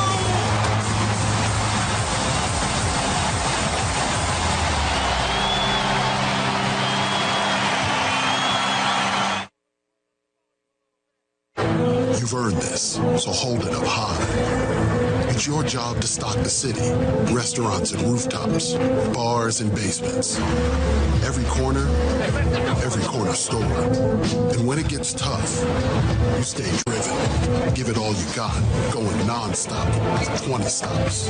Because at the end of the day, every single round is on you. You are a fighter, and this is your reward. Modelo, the mark of a fighter. There was no scoring in that second period between the Nailers and the Admirals. Back inside the scope with you, the Admirals dance team's getting ready to perform right at center ice. And this Admirals team carries a 2-0 lead going in to the third and possible final period. Back inside the booth, thank you so much for joining us here on this Wednesday night for Game 1 of the North Division semifinals. That's Brad, and I'm Weston. Thanks for joining us here tonight. Well, the Admirals were 31-3 in the regular season when leading after 2 periods of play. They look to make it 1-0 in the playoffs here in Game 1. But in that second period, Sergei Motoshov, you don't want to say a lot of grade A chances, but man, he really showed a lot of comfortability in that 4x6. No, the Admirals definitely had more looks in that period, and he made some big saves, couple on Hank Crone there to keep this a 2-0 game. Really, it was a different period. Really, not a lot offensively. Only one shot to about the last 5 minutes when Wheeling threw a couple on net and made Thomas Milic make some saves. They had kind of 2 back-to-back really good shifts there. But the Admirals did a much better job of shot suppression in that period. Part of that is they had the puck more in the offensive zone, which is obviously going to keep Wheeling off the shot chart here. So going into the third period, the physicality has continued to rise. You expect that in the playoffs. I expect that here in the third period. And if you're the Admirals, you got to continue to manage those pucks, limit the chances against, and try to get this next goal. It's going to be critical. Yeah, shots were 12-6 in favor of Norfolk in that second period. Again, no scoring in that frame. Derek Louis-Jean started the scoring back in period number 1, and it was Brady Florent who added some insurance with a 2-0 Norfolk lead after 2 periods. What do you think is going to be the biggest key for the Admirals to walk out of here with Game 1 victory here? What do they need to do in Game 3? Oh, like I said, period 3. Yeah, I mean, like I said, the next goal is huge, but defensively, you got to have what you did in the second period. They really did a much better job of suppressing those opportunities where it was a shooting spree kind of for Wheeling in that opening period. So limit the chances, make sure you're on top of your details in the defensive zone. If they're going to fire it from the outside, like we said, let them do it, but don't give up those grade A looks and let Thomas Milich do his job. Well, playoff hockey's back in Hampton Roads, and this crowd is just absolutely thrilled, as you can hear it all night long. They have been buzzing from the get-go. Game 2 is going to be tomorrow, right back here at the Scope, and you can go to NorfolkAdmirals.com and get your tickets there for tomorrow's game. We are going to step aside for a 5-minute break. When we come back, we break down the Western Conference side of things as it pertains to the bracket. We did it for the North and the South. Now we do it for the Central and the Mountain. Coming up next as we continue with our second intermission coverage after these messages.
Welcome back to downtown Norfolk. It is the Admirals and the Nailers in Game 1 of the ECHL's North Division semifinals. Winner goes on to face the winner. The best of 7 against the Trois Rivières Lions and Reading Royals. We gave you guys the full breakdown of the North Division bracket and the South Division bracket. We transition now to the Western Conference. Let's take a look at the Central Division bracket, highlighted by the Toledo Walleye at the number 1 seed with 44 wins. They'll take on the Indy Fuel with 32 wins on the season, 30 losses. So a bit of an underdog role here for Indy to try and shock the ECHL masses and take down the Toledo Walleye. We'll see if they can do it.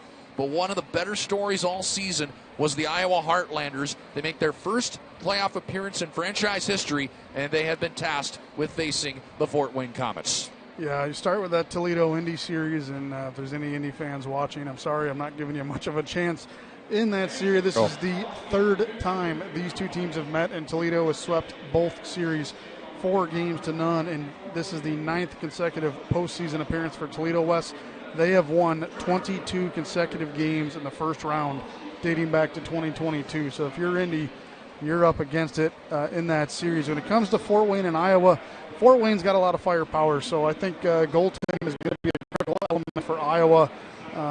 Not something that's really, you look at the guys that have been there this year and say, man, look at the numbers that they've put up. I think guys like Alex Eliardi and Jack Dungan in Fort Wayne, the Comets are 3-1-1 against the Heartlanders this year, and they've also been extremely impressive road team this year, so I'm going to have to go with the Comets in that series. Well, the Iowa Heartlanders making their first ever playoff appearance against a team that has been pretty much consistently in the Kelly Cup playoffs in the Fort Wayne Comets. Very interesting Central Division shaping up there in the Central Division semis. Last but not least, we head to the Mountain Division, where the Kansas City Mavericks at 49 wins and 18 losses in regulation take on the 4 seed, the Tulsa Oilers. This Mountain Division was very, very tight compared to last year, where the Idaho Steelheads were just making a mockery out of the division, taking pretty much anybody out of sight as the number 1 seed. And what's crazy is you don't even see the Idaho Steelheads on this list this year, but congratulations to the Tahoe Night Monsters in their first year of existence, making the playoffs against the Wichita Thunder. You got 41 wins for Wichita, 41 for Tahoe.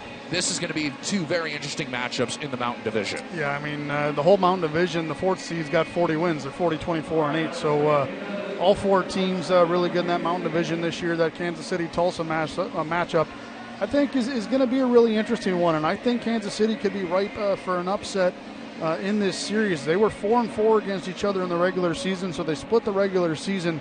But in those wins, the Oilers goaltender 1.38 goals against average. So if they can get that goaltending and suppress that crazy offense in Kansas City, I think Tulsa stands a chance for a big upset against the Mavericks. And then you go to Wichita and Tahoe. That's another one. Wichita 5-0 over the Night Monsters this season. So based on the regular season, you're going to have to say that one's going to be tilted towards the Wichita Thunder. Kansas City Tulsa gets underway Friday in KC.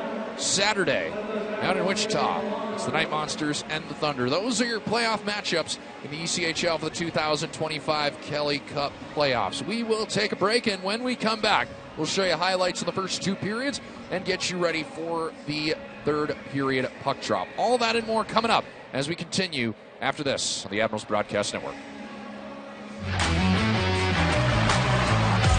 Listen to this place. Shoot, scores! Let's go home, Admirals fans! Wow! Michelle pass in front, scores! We're just getting started. With the Norfolk Admirals on the power play. Oh, that was beautiful!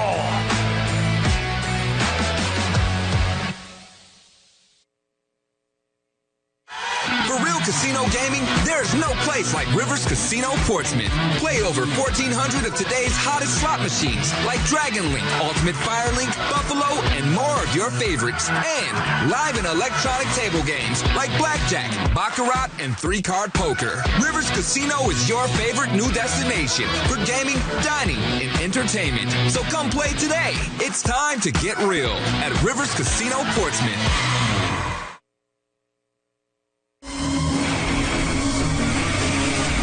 The Norfolk Admirals Admirals on WGNT 27.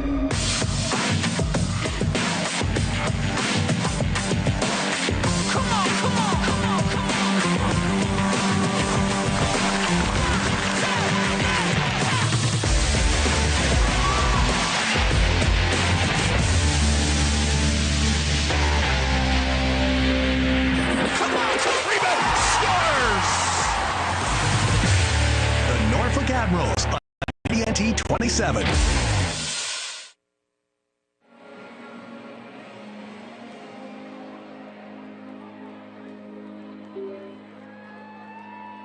We are set up for a very exciting third period here from downtown Norfolk. On the right of your screen, there's Sergei Mudashov, the right-handed catching goaltender, just 21 years old. What an incredible season he has had in the Pittsburgh Penguins organization. Here are your highlights through 2 periods of play. For those that missed the first 40 minutes, Jordan Martell came right out of the chute and had a nice little razzle-dazzle move, but Thomas Milic was not having any of his faith. Then Martell took a clapper from the left circle. Milic was able to see that one just fine as well. Louis Jean took a slap at it, and it went off the near post, then off the back of Murdashov and squibbed past him on an absolute rip from Louis Jean. Had 4 goals in the regular season, 29 total points. Nice glove save made by Thomas Milic. Then it turned to a 2-on-2. Hank Crone sauces it to Brady Florent, and it squeaks through the 5-hole trap of Sergei Mudashov. And since this goal, Mudashov has been perfect and really gotten comfortable in the 4x6. Florent had 30 goals in the regular season, and he made it his first of the postseason. Here were a couple of saves from Mudashov in that second period. Nice snaring glove save. And then the last one here, coming from the point in Ben Zalati. He's got such a great potent shot on the blue line, but it was Mudashov who saw that as clear as day. He's off to our right. Admirals will attack from left to right across your broadcast viewing. Whether you're on FloHockey and the free game of FloHockey on YouTube and the Admirals Facebook page, thank you so much for joining us here tonight. And also for our Mixlr viewing audience, we always never take your viewership for granted for this Game 1 of the North Division semis. This is when Marco Myers pumps up the crowd, and here he is. Admirals fans, this is it. It's time for the third period. We need everybody in here to turn up the volume in this building. Get up and get loud!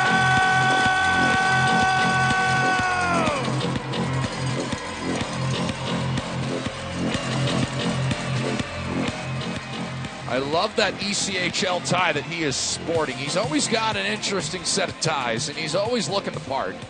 But I've never seen that ECHL one. Nice little fit there from our very own Marco Myers. I was pointing that to you. I've never seen that one before. That's a new one. He's got the Admirals tie with like the old circle logo on it. He wore that one quite a bit in the regular season. I got one of those. You want me to wear it tomorrow? I'll wear it tomorrow. It's the old circle we'll see. logo, yeah. They're going to wait and make sure the ice is a little more melted, I guess, or I would say more. I mean, down there it looks very wet down to Thomas Milic, but we got Logan Gruel, who was here a couple of weeks ago and was dealing with an ice issue for about an hour and a half. And they seem satisfied? Yeah, seem satisfied, I guess. Thomas Milic clears some water out past the blue paint. Logan Gruel's at center ice. And we are underway with period number 3 here in Game 1 of this North Division semifinals. It takes 16 wins to raise a Kelly Cup over your head. This quest for the Admirals begins here tonight. They just gave it a nice 2-0 lead into the third period, but they don't want to rest on their laurels, and, you know, it's all systems go here in the third period. I think a point I didn't mention, Wes, but in that second period, the Admirals did a much better job of suppressing, wheeling, flying the zone. We saw that chance in the first period from Martell. They had a lot of those stretch plays. The Admirals locked those down much better, so that'll be another key in this third period to make sure they're not giving up those stretch transition plays. Louis Rail stretch. There you go to Jackson. Blows a tire briefly. Louis Jean is there on the puck. On to Carson Musser. Chalked into the air off the high stick, and it is played to Colton Young. Here's Young left side. Stops, sprays snow, finds Florent. To the net, sticked away by Mudashov. Now Florent. Caught in a straight jacket there briefly, and now picked up by the Nailers. Jankowski Knifes it to neutral ice. Stick check Beck. Is he on the puck? Here's Beck. Turns. Centers. Jackson. Good stick check by Ben Zalotti. The stick checks. Big storyline tonight. Jackson shooting. Glove save made by Milic. Good start to his third period. And a bit of a flyby from Jankowski. I'm sure Derek Army is going to have a talk with him about stopping in front of the net, because if he stops, there's a screen on that shot. But he kept going. That allowed Thomas Milic to see that puck the entire way. As you see it on the replay, the shot goes, but look where Jankowski is. He's off the side of the net. That's easy pickings for Thomas Milic. Milic made 18 appearances with the Admirals this season. Had 11 wins and a goals against average of 1.82. In his previous 4 starts, he allowed just 3 goals. 3-0-0-1 in those games.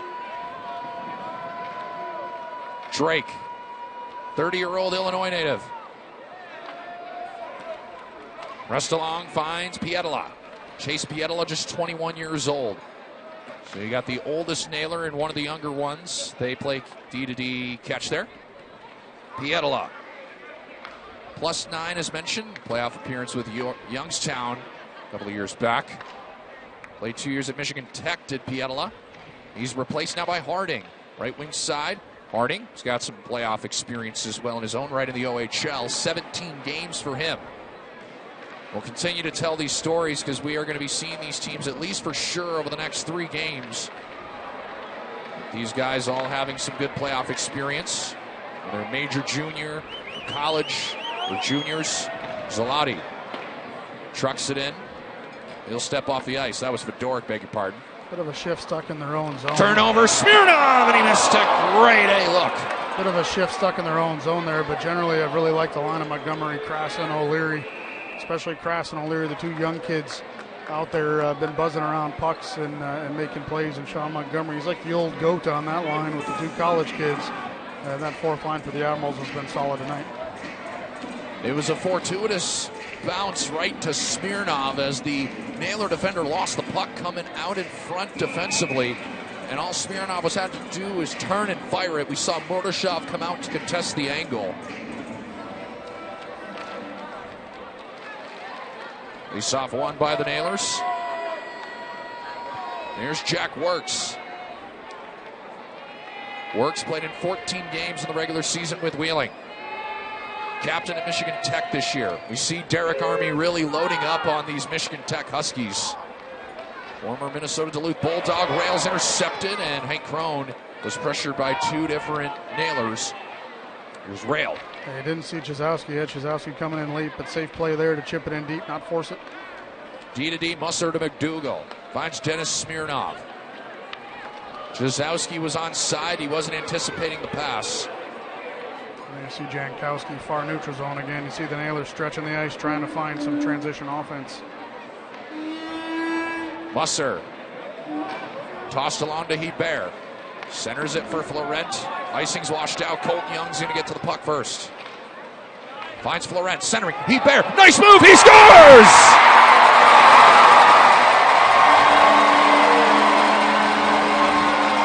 What a move by Grant Hebert. Forehand, backhand to the back of the net. 3-0. Admirals. Wow. Where do you start on that play? You dump it in. It's Colton Young on the forecheck. He gets to this puck first, but a smart play. Going to the right of the net was Brady Florent. He didn't go to the front. He went to a position of puck support, and Grant Hebert trailing the play. Brady Florent's going to find him 10 times out of 10 with his passing ability, and we talk about where Grant Hebert is cooking and scoring his goals.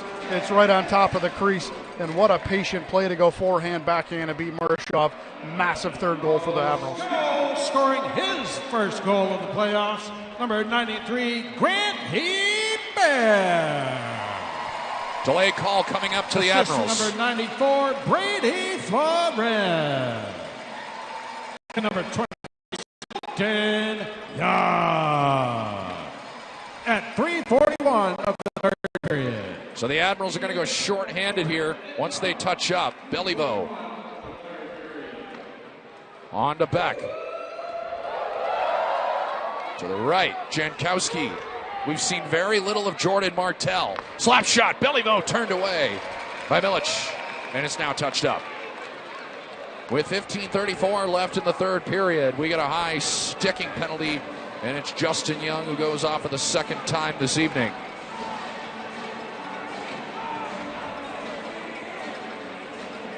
So this power play for the Nailers, when you give them some daylight, they've converted a lot this year. We see Martell on the right of your screen. He'll be joined alongside Beliveau, Corsia, Jankowski, and Jackson. Knock on wood, but the Admirals have going to call their timeout here as well from Coach Carr, but they've done a good job of containing this power play so far. It's kind of like we've seen the whole game, right? They want to give up the shots. You let them have the shots from the outside. As long as you're clearing the crease, the Admirals have done a good job of that here tonight. Let your goalie see the puck. Don't give the grade A's. Make sure you got good sticks and lanes, and you got a chance to clear it. Hammer that thing down the ice. Grant Hebert has made it a 3-0 Admirals lead with an absolutely gorgeous move. Brady Florent finding him in front of the net. He had Murdoshov down, and this place just went ballistic. Now the Admirals are going to need to kill the next 2 minutes. The entire Admirals team is huddled over around Jeff Carr. As we take a look at this goal once again by Hebert. I mean, there was just that slight little fake. Absolutely beautiful. Grant Hebert, 5 goals with the Admirals. When I was watching Florent that whole time, I wouldn't be surprised if that's a set play there on the forecheck, because Florent didn't even think about going to a soft spot on the front of the net. He made a beeline to the right side of that net to support the puck, and then just picked it up and dished it to Hebert, who was all by himself. Admirals pick up the puck. They'll clear it. 21, Justin Young. 2 minutes for high sticking at 4:26 of the third period. Murdoshov steered off, finds Beliveau. Here's the 22-year-old Quebec native. 24 playoff games in the Quebec Major Junior Hockey League for Beliveau. He has the puck on the left wing point. Nailers set it up. Martell. 5 minutes gone by in the third. 3-0 Norfolk. To the net. Deflected wide by Jankowski. It's a different look right there from Wheeling with that high tip there in the middle. Haven't seen that out of him yet here tonight. And Jack Beck is one of their most potent offensive threats, and he has seen a little power play time tonight as Florent clears it out of dodge. Jackson wants to quickly get it back up. Martell. 16 ECHL playoff games for Martell. Good stick by O'Leary. There he goes again. We've said great stick probably in excess of 10 or 11 times tonight. This is hands down, what do we have? 6 games of Jack O'Leary before he earned his contract, 5 before he earned his contract, but he's probably played his best game, I would say, collectively for the Admirals here tonight. He's been impressive. No doubt, as a delayed offside is blown dead with 42 seconds left in this Centera Therapy Center's penalty kill. He's not big in size as O'Leary. Neither is Krasa per se. By the books, 5'8" for Jack O'Leary. But again, Jeff Carr was telling me a couple of days ago that you got a guy in O'Leary who's already had some extra playoff experience this year with Cornell, playing in the regionals, was literally playing on ESPN a couple of weeks ago. So he's accustomed to the big stage already. We talk about Milic being accustomed to it. The Spengler Club with Seattle.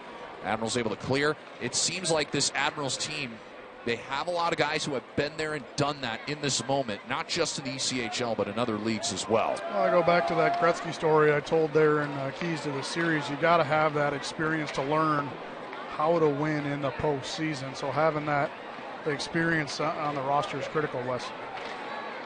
We carry on with 13 seconds left as it's cleared out. Well, that's scrum at least. Now to the far wall. Waugh. Surveying his options, goes to Beck, right point. Pietala back to Beck. We're back to full strength. Successful Centera Therapy Center's penalty kill.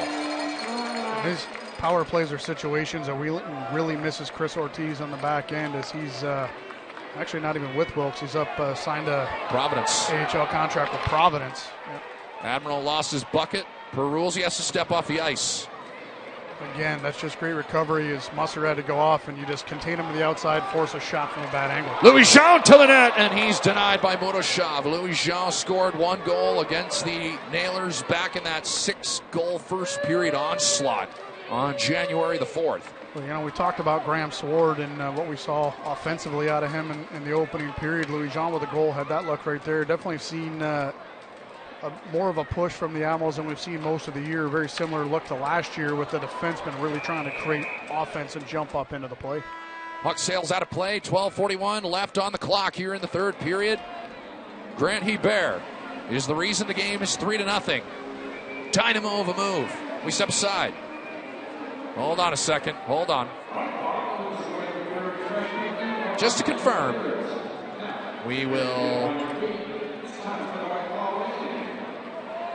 Don't think. Yes, we are going to go. No? Yes? Maybe so? We are just as confused as you are. We are going to step aside. It's confirmed. Back to the scope in just a second. Improve health every day. More simply, affordably, and personally. Why? It's what we were born to do. How? With high-quality health care and exceptional health plans. All for the patients, members, and communities we serve. Centera, improving health every day.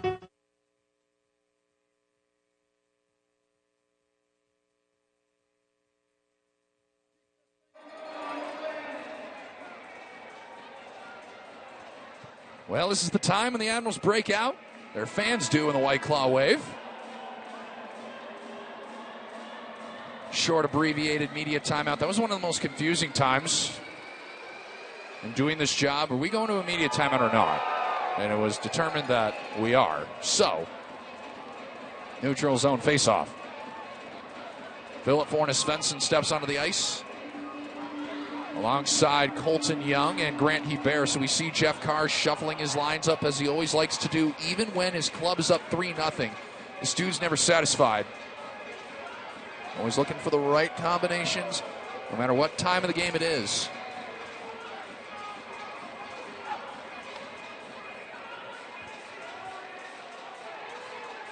And Leifers has just been escorted out of the face-off department, so Peter Laviolette will come in and take it. Laviolette had 2 games under his belt in the playoffs last year with Wheeling. We'll tell you tomorrow about how their playoff series went last year. And the last couple times they've been in the playoffs, it has been ended by a very familiar opponent. Leifers shot it wide, looking blocker hand, and is the net still in its moorings? It is not, and we are going to get a stop. Just Peter Laviolette was just crashing the house. He was going to run the goalie right there. I mean, that's what we saw at a wall in the second period, and that's something the officials in this game, you're going to have to call that before someone gets hurt or something stupid happens. That was accidentally on purpose. We take a look at it on the replay here at the big screen. He stuck his hip out to hit Milic. I mean, there was no trying to hide that. Oops, sorry. Come on.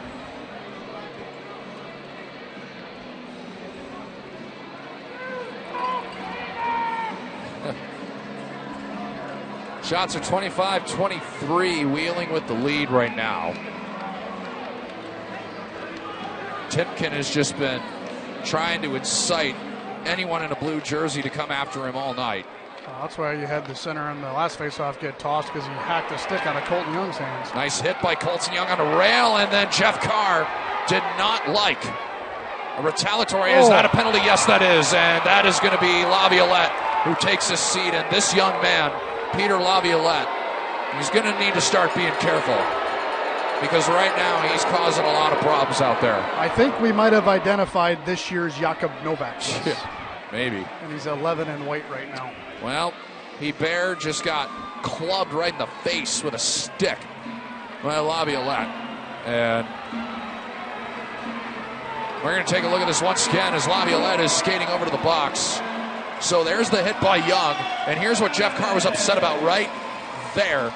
Oh, punch right to the face. You saw the Admirals bench boss hands go up, and then right there, blatant high stick. That punch to the face we saw given to Chizowski from Pietola in the second period. I mean, You're going to sit there and let guys, sucker punch guys. Things are going to get out of control, get stupid, and that's how guys get hurt. Yeah, very important for the officials to make sure they have good control of this game. We don't know if Logan Gruel and Hayden Verbeek are going to be the officials for tomorrow's game. We'll find out in the morning. But third power play, put it in the net here. That'll be retribution. So Laviolette's down for 2 minutes. The Admirals power play sets up shop. Chrzowski to Florent. 2 points tonight. And now Smirnoff getting mugged. Look at this. Jeez, Pete. Yeah, they called it. Called it. Now they're calling it as it is Smirnoff who gets the puck.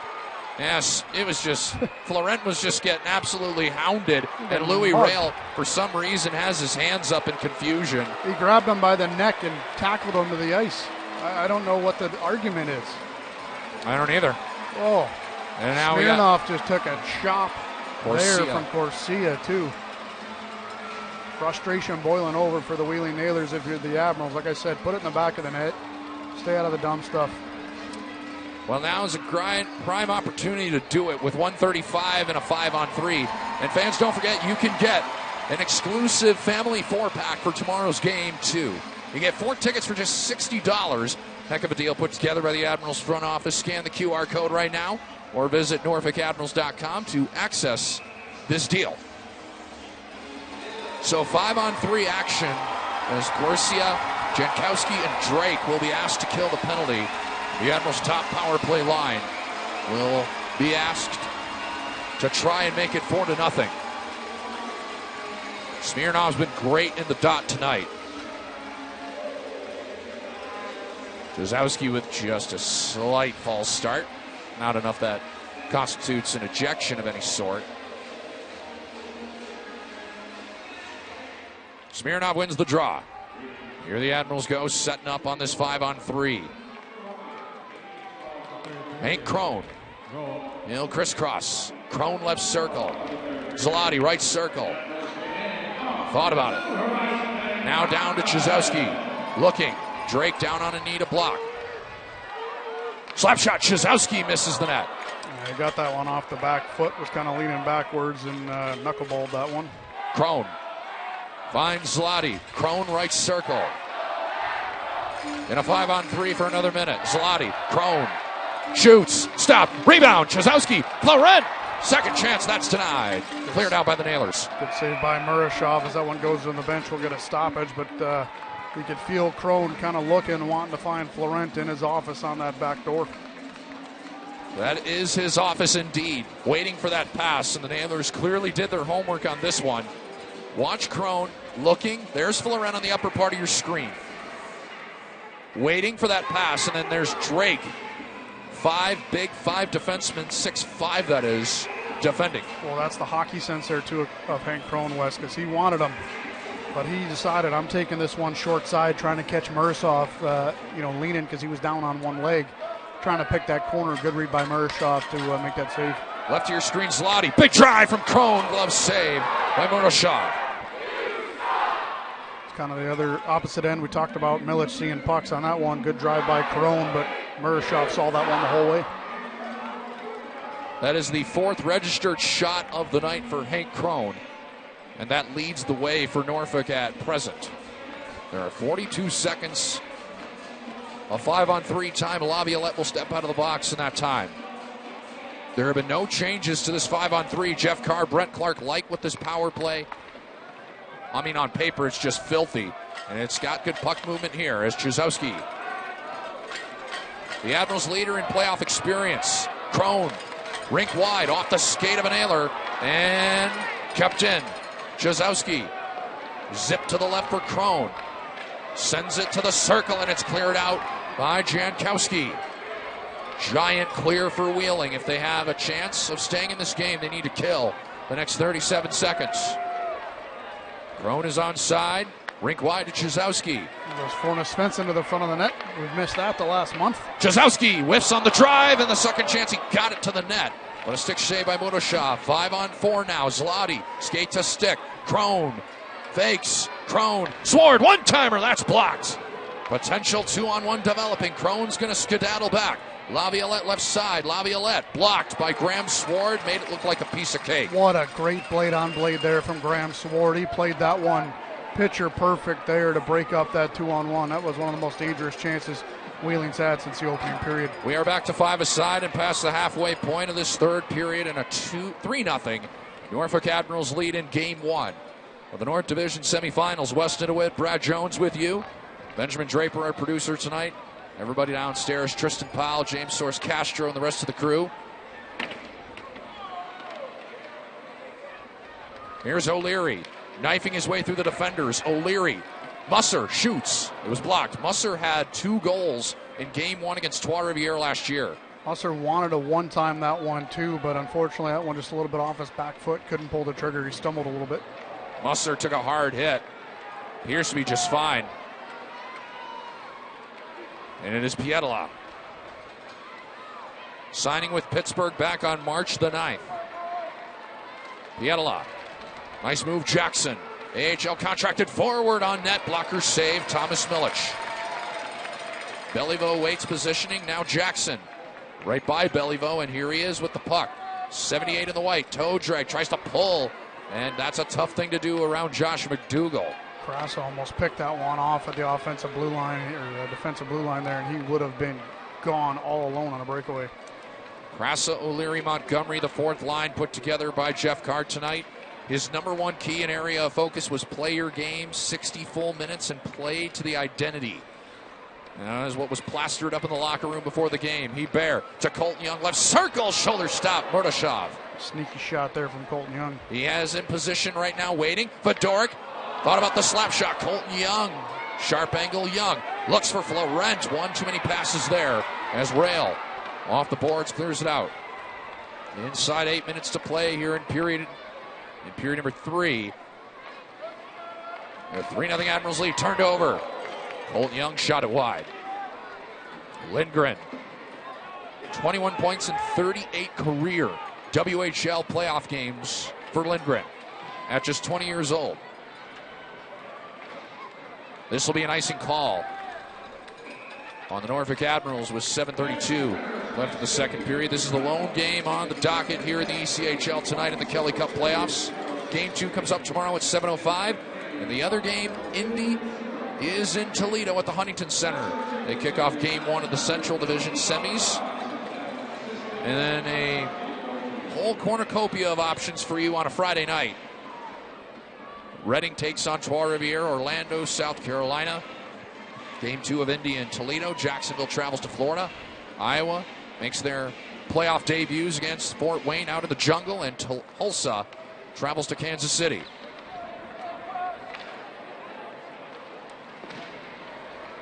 (28-26) shots. Norfolk with the edge right now. And in this third period, currently sits 6-4 Admirals. Wraparound Koopman centers to the net. Ricochets to the left for Drake.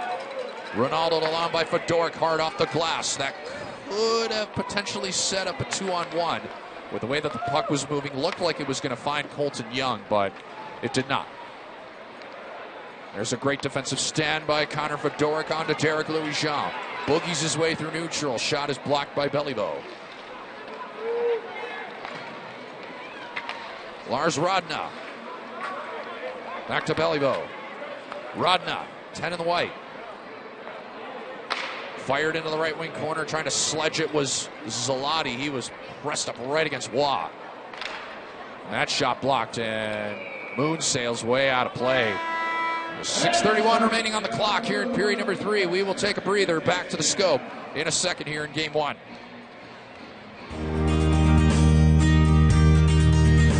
The ECHL believes that hockey is more than a game.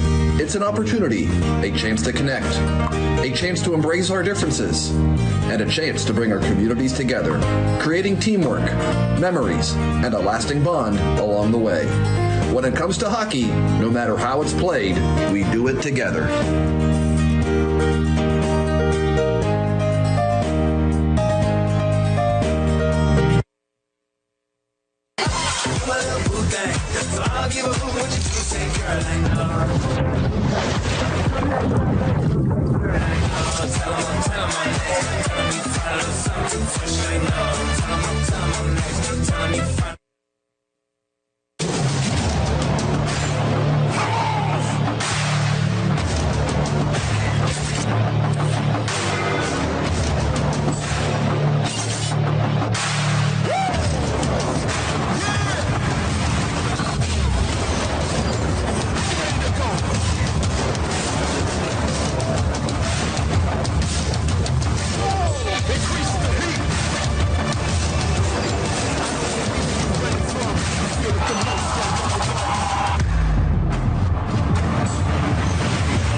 Face off to the left of Thomas Milic.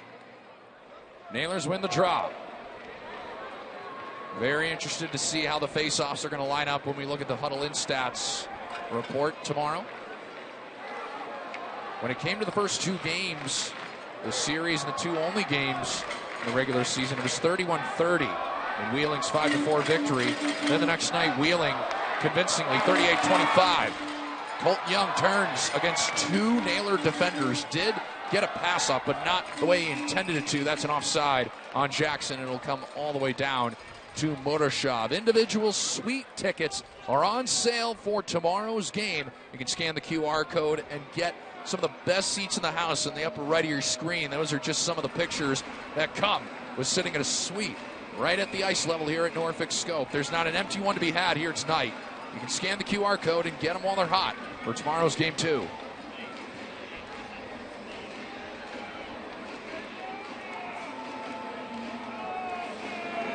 Face off here to the left blocker hand of the right-handed catching goaltender in Sergei Murashov. 21-year-old. Big spark plug for the Penguins up in WBS in the AHL this year. He hadn't started with the Nailers since March 1st against Adirondack. So his first start since then, and he allowed 7 goals in that 7-4 loss to the Thunder. In the 2 games against the Admirals back in January, he allowed a combined 7 goals as Martel took a puck to the Yap. He will continue to carry on. Bryce Brodzinski tries to get the puck free in the near corner. He does. Vorna Svensson forces it off the boards down the ice.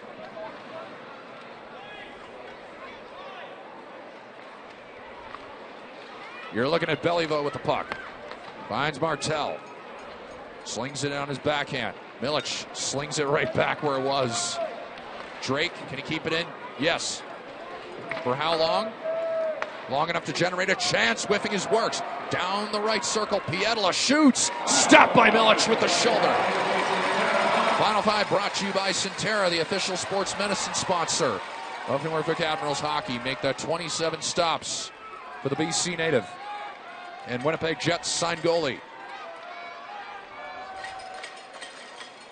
This is his first professional, rather ECHL playoff game. 2 games with the Moose last year in the AHL. He watches on about 200 feet from where the puck is, where he's at. This is Pietila. Number 20 in the white, up to Waugh. Louis Jean forces the play around the far boards. Rodna's there down to Waugh. Waugh's a natural defenseman, but he's playing forward tonight. Derek Army doing the best he can with the 9 guys on the playoff eligible roster that are with the Wilkes-Barre Scranton Penguins, and this series is going to be very interesting moving forward if and when those guys return from Wilkes-Barre Scranton. Derek Louis-Jean defensively, inside 4 to play in a 3-0 Admirals lead here in game 1. Waugh enters smoothly, not before he was met by Derek Louis-Jean, and then knocked off the puck. Colton Young, Ontario Reigns signed forward to Chizowski. Manitoba Moose signed forward. We play it to the red line. Curious if Derek Army goes for a goalie pull here or not, or if he waves the white flag here with 3.5 to go. Hebert forces the play down the ice, skittering along. This is an icing call. That is not what was intended by Grant Hebert. As we take a look at some of the Orange Crush hits of the night presented by Waterman Spirits, it's been a feisty one here in game 1. By feisty, you have 18 combined penalty minutes between these two teams. Martel got hit back in period number 1. Big time collision with Vorna Svensson back there in the second period. Brady Florent, 2 points. Grant Hebert, 2 points. Hank Crone with 2 assists. Murashov is still in the net with 3:22 on the clock.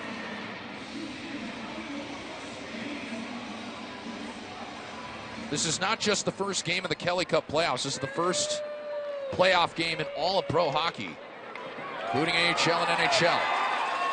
Hebert backhands it in. He will get off for a change. Jeff Carr, Brent Clark like their 4th line so much. They're going to stick these youngsters out with 3 on the clock in the 3rd. Pitchforked in by Lindgren. Murashov looks up at the bench and at the scoreboard. He stays put in his crease. And it's good because Montgomery fires it in. Murashov cannot play it. Gressa zipped around the left wing boards to Carson Musser. From distance, misses everything. Pawed down there by Montgomery. Montgomery's able to step off the ice. Good 30-second shift for Sean Montgomery. Yeah, that whole fourth line, like we talked about, been playing well and just keep pucks down low, force turnovers, put it back in deep, beat the clock here with a 3-0 lead. Centering feed, chance! Thomas Milic! Did that puck stay out? I think it did.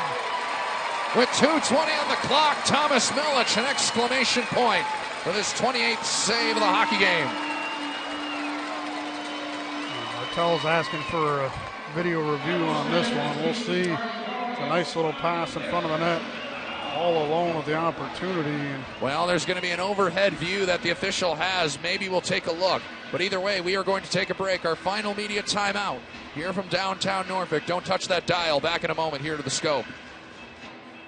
Calling all sports fans, from local sports to the big leagues, high school, college, and professional. Sport Trap Team is your go-to for all things sports. We'll cover highlights and stats and dig deep into the untold stories of athletes. We have a lot of really hard workers. If it's sports, it's on air and at wavy.com. Join the Sports Rep team on Wavy News 10 at 6 and 11.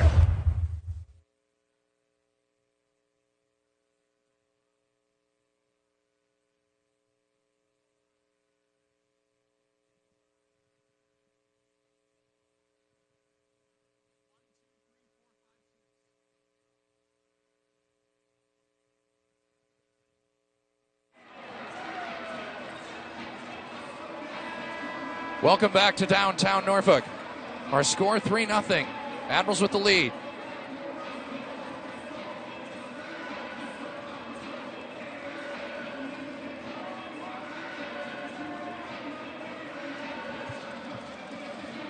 We have a slight delay as they are down near the scores box area with 2:20 on the clock in this third period.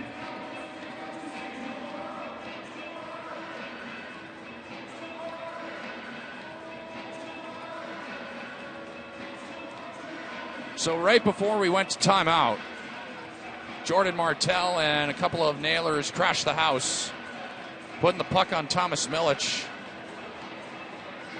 And right now they are down near the scores box, meaning Hayden Verbeek. And now it looks like they got the replay pulled up. It took a second to get the tablet up.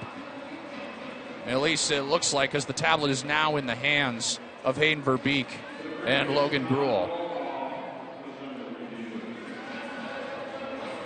We apologize for those brief Mixler technical difficulties. Weston Wood, Brad Jones, and the rest of our crew back with you. We have 2:20 on the clock if you're just joining us.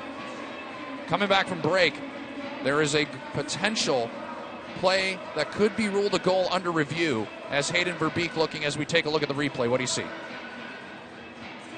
Yeah, I mean, there's no doubt Millie made the save. The only question is, you look at his rear end, where it is on the goal line. I think the only question is, how far under his rear end was that puck? And did it cross the line? From this angle, you're not going to see it.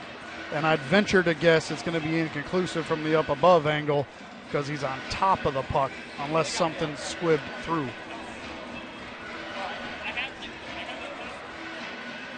So they are taking a long look at this one. That's because they do have an overhead look here at the Scope, and in most buildings there's an overhead review.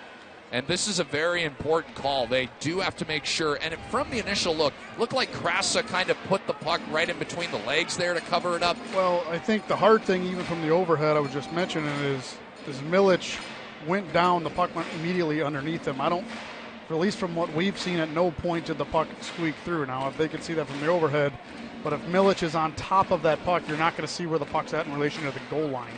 But it looks like a decision is about to be rendered. And looks like they're handing off the tablet to the official there, the scores official right there in the box. And again, trying to make sure that that thing is properly working.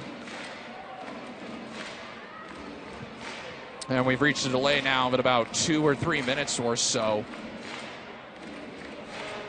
With a 2:20 on the clock, you're looking at the officials taking a nice extended look at this, but also having a conversation with the scores box there on the right of your screen. And while we have a second, we remind you that single game tickets for the Kelly Cup playoffs are on sale right now. You can scan the QR code on your screen. The single game tickets are on sale by going to NorfolkAdmirals.com.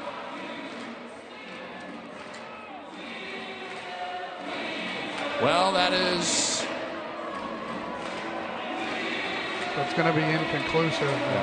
See the look at Derek Army. But, again, the referee was right there on the goal line. The call on the ice was no goal. So he was, meaning the official, in a pretty good position to make that call. And on Derek Army, it looks like he's hollering at the timekeepers. Well, I mean, from up here, it looks like a no goal. But, again, that's easy for us to say up here. With 2:20 left here in the third period. Now, hold on a second. Hold on. Let's try this again. Did they get it to work again? Well, this is turned into a very confusing situation here in downtown Norfolk, folks.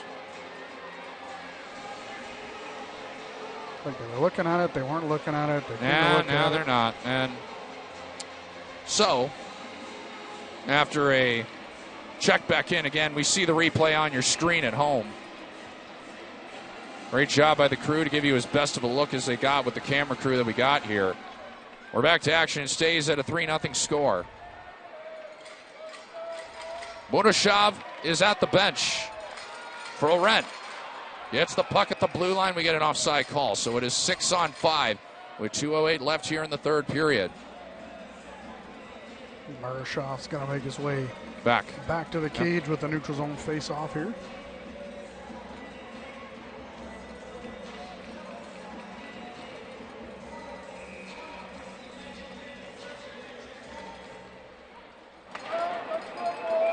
Puck goes way out of play right in the front of the Corona party pad. That was Graham Swart who took a stab at it there. And will this be... We have Logan Gruel with Evan Knox discussing. Very confusing 5 minutes here over the last 5 minutes. An incredible pace to this game. It has been kind of slowed down here over the last 5. But Beck off the faceoff now. Slings it over to the right side for Pietila. Budashov goes to the bench. And Beck forces the play in. Milic stops it just enough. Swart got it up ahead. Here's Sean Montgomery. Montgomery to the red line, to the empty net. And it went off of a Naylor defender. Be picked up by Beck with 100 seconds left here in regulation. I was watching Swart and Martell, who had just an incidental collision down at the other end. Swart was limping a little bit, getting up, no way. Oh, Milic wanted a goalie goal. Pietila. He took a stab at it, but Pietila able to get enough on it. And here's Martell. He centers, shoot. Save made by Milic. Here's Matt Krasa. He finds Jack O'Leary for his first pro goal. Just wide of the far post. That would have put the cherry on the top. Corsia. In it goes. Milic stops it. Milic. High. Down the ice. Yes. No. And Milic puts his hands on top of the net and realizes just how close he was. With 57.5 on the clock. Thomas Milic's second attempt almost worked out for him, but it went just a few feet past the far side post. He wanted his own highlight. He was tired of seeing Oskari Salmonen's goal from last year on the playoff video. He said, I want in on that one, Wes. Well, O'Leary, he just missed. Very, very close that was. And then Thomas Milic just inches away. McDougall off the faceoff win. Net still empty. Derek Louis-Jean up against the boards. Knocked free. Brady Florence there. He finds Hebert. He shoots. He misses. O'Leary gets to the puck first. He scores! First professional goal for Jack O'Leary's an empty netter. And that'll put the finishing touches on a Game 1 win for the Norfolk Admirals.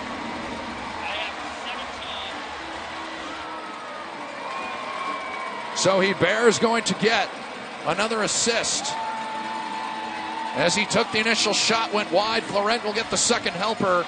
And Jack O'Leary, because of a foot race all night long, Brad, it's been these foot races. I was just going to say, we've talked about that fourth line and what Montgomery, Krasa, and O'Leary have done with their compete level on that one right there. A third missed net right to the left side of the goal, but no icing on the play as O'Leary wins the foot race, tucks it home. Billy Vo off the face-off win. Empty net goal with his first professional goal, number 17, Jack O'Leary. Assist for number 93, Grant Heber. And number 94, Brady Florent. At 19:21 of the third period. What a game tonight here in downtown Norfolk. Shot goes wide. No one cares. That'll do it. As Waugh and Krasa have words. So does Carson Musser. Look at the captain. He says, get out of here. He knew exactly what Waugh was looking to dish up there with Justin Young.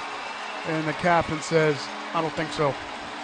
Thomas Milic with a shutout. 29 saves in a 4-0 Admirals victory here in game number 1.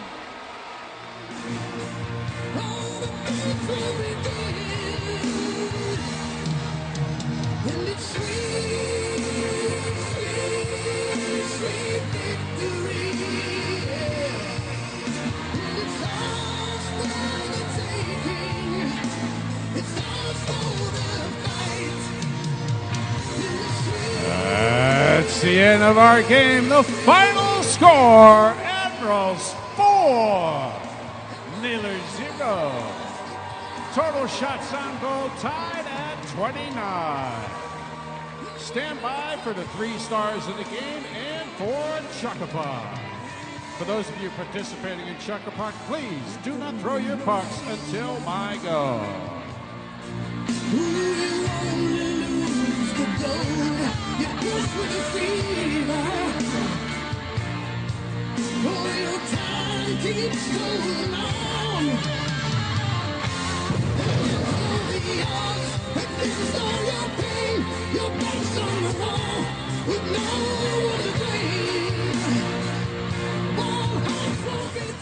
And now the 3 stars of the game brought to you by Centera Health. Tonight's 3rd star of the game from your Norfolk Admirals with 1 goal and 2 assists, number 93, Grant Heber.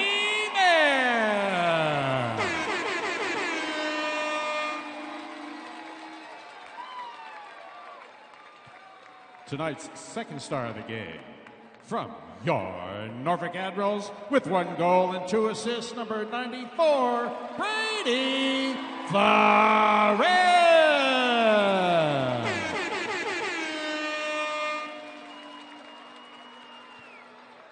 And tonight's number 1 star from your Norfolk Admirals with a 29 save shutout, number 32, Thomas Miller.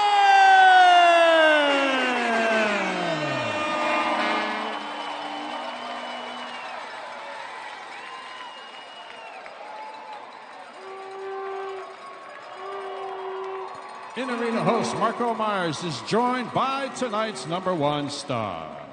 Fans, once again, make some noise for tonight's number 1 star, goaltender Thomas Milic!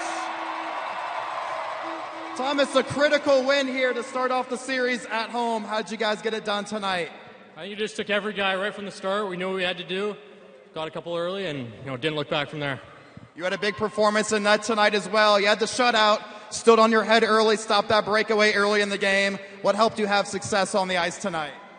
I think just being there for my team whenever I can. I know I'm going to have to make those big saves sometimes, but my team was there blocking shots all game, shutting plays down. Can't thank them enough. We got game 2 right here tomorrow night. What's going to be the game plan to get the same result? We saw Wheeling lose their composure a little bit. What do we have to do to get another win tomorrow? Yeah. We know what our game is. We know it's a lot better than their game, so we're going to bring it every day, stay out of the shit, and have some fun. That sounds like a plan. Thanks, Thomas. Thank you. One more time, make some noise for tonight's #1 star, Thomas Milich. And the Admirals take game 1. So one more time, let me hear you make some noise for your Norfolk Admirals!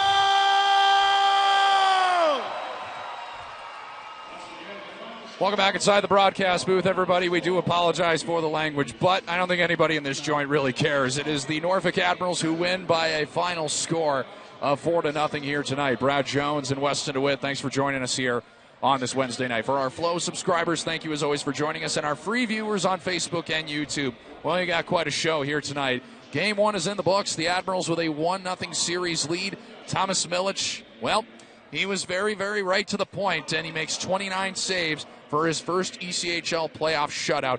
Man, Thomas Milich, it's just, you've run out of superlatives to describe how good this guy is. Yeah, and I mean, the first period was really the opening save on the breakaway. He really set a tone in this game. He was there when he needed, but again, a lot of the shots, the boys gave him an easy chance to make a save on that one. But like he said in his interview, he came up, he knows he's going to have to make big saves throughout the course of a game. He did just that. And I thought the Admirals played an extremely patient game. We talked about be patient within the game, be resilient in our keys to this series. And I thought the Admirals were very patient tonight. We talked about that after the first period. We're just kind of letting plays come into them, being opportunistic when it was there. But we also saw Wheeling, they were trying to set a physical tone, but it went from physical to frustration really early in the game. And it really kind of felt like they were unwinding themselves from that and couldn't never get back to where they kind of started in the first period when they spent a lot of time in the Admiral zone. Yeah, absolutely. And the defensive game for the Admirals tonight was incredible. I mean, the amount of times we said stick interceptions, stick in a good position. The positioning of the defense was really good tonight. They really were able to hold Wheeling from coming in at the blue line with some speed. So hats off to the defense tonight for the Admirals because it was just an absolutely A-plus performance. Well, again, I'll go back to keys to the series. We said D-zone mentality is #1, and everyone, all 18 guys have got to play within the coach's system, and you got to compete, right? It doesn't matter what your role is on this team. You got to commit to the defensive end of the puck. I mean, we saw unbelievable back check from O'Leary, from Florent, great sticks from Musser, McDougall, Louis Jean, Sword, all the D. The guys are making good plays or blocking shots when they need to. That's what you have to do night in and night out in the playoffs to have success. So they have to take the confidence from winning the first game of this series. They got to build on it going into tomorrow night. And you said it. Game 2 tomorrow will be here in this building. Then the rest of the series will shift out to West Banco Arena. But you can scan the QR code right now on your screen and get your tickets for game number 2 of the ECHL's North Division semifinals. Norfolk now with a 1-0 series lead, and they will look to go to Wheeling with a 2-0 series lead. And Wheeling is a very, very good team record-wise when it comes to playing on home ice at West Banco Arena. Derek Louis-Jean got the scoring started here tonight. Brady Florent taps in he has 3 points all told tonight. Grant Hebert with a gorgeous move to make it a 3-0 Admirals lead. And congratulations to Jack O'Leary. He gets his first professional goal in the playoffs in Game 1 after he was on a tryout deal and earned that SPC and that playoff roster spot. 17 in the blue gets his first professional goal. Final thoughts here before we let you fly and get some sleep. Yeah, don't forget, Wheeling's a very good home team, but the Admirals are a damn good road team in their own right, so don't forget about that. Very, very true. We'll see how that all plays out at West Banco Arena, but Game 2 comes up tomorrow at 7:05. For everybody behind the scenes, Tristan, James Source, Casher downstairs, our producer, Benjamin Draper, Brad Jones, Weston DeWitt, we say so long from downtown Norfolk. Our final score, 4-0. Thomas Milich, 29 saves, and the Admirals have a 1-0 series lead in the North Division semifinals. We hope you have a safe and a happy rest of your Wednesday. We'll talk to you tomorrow. Good night.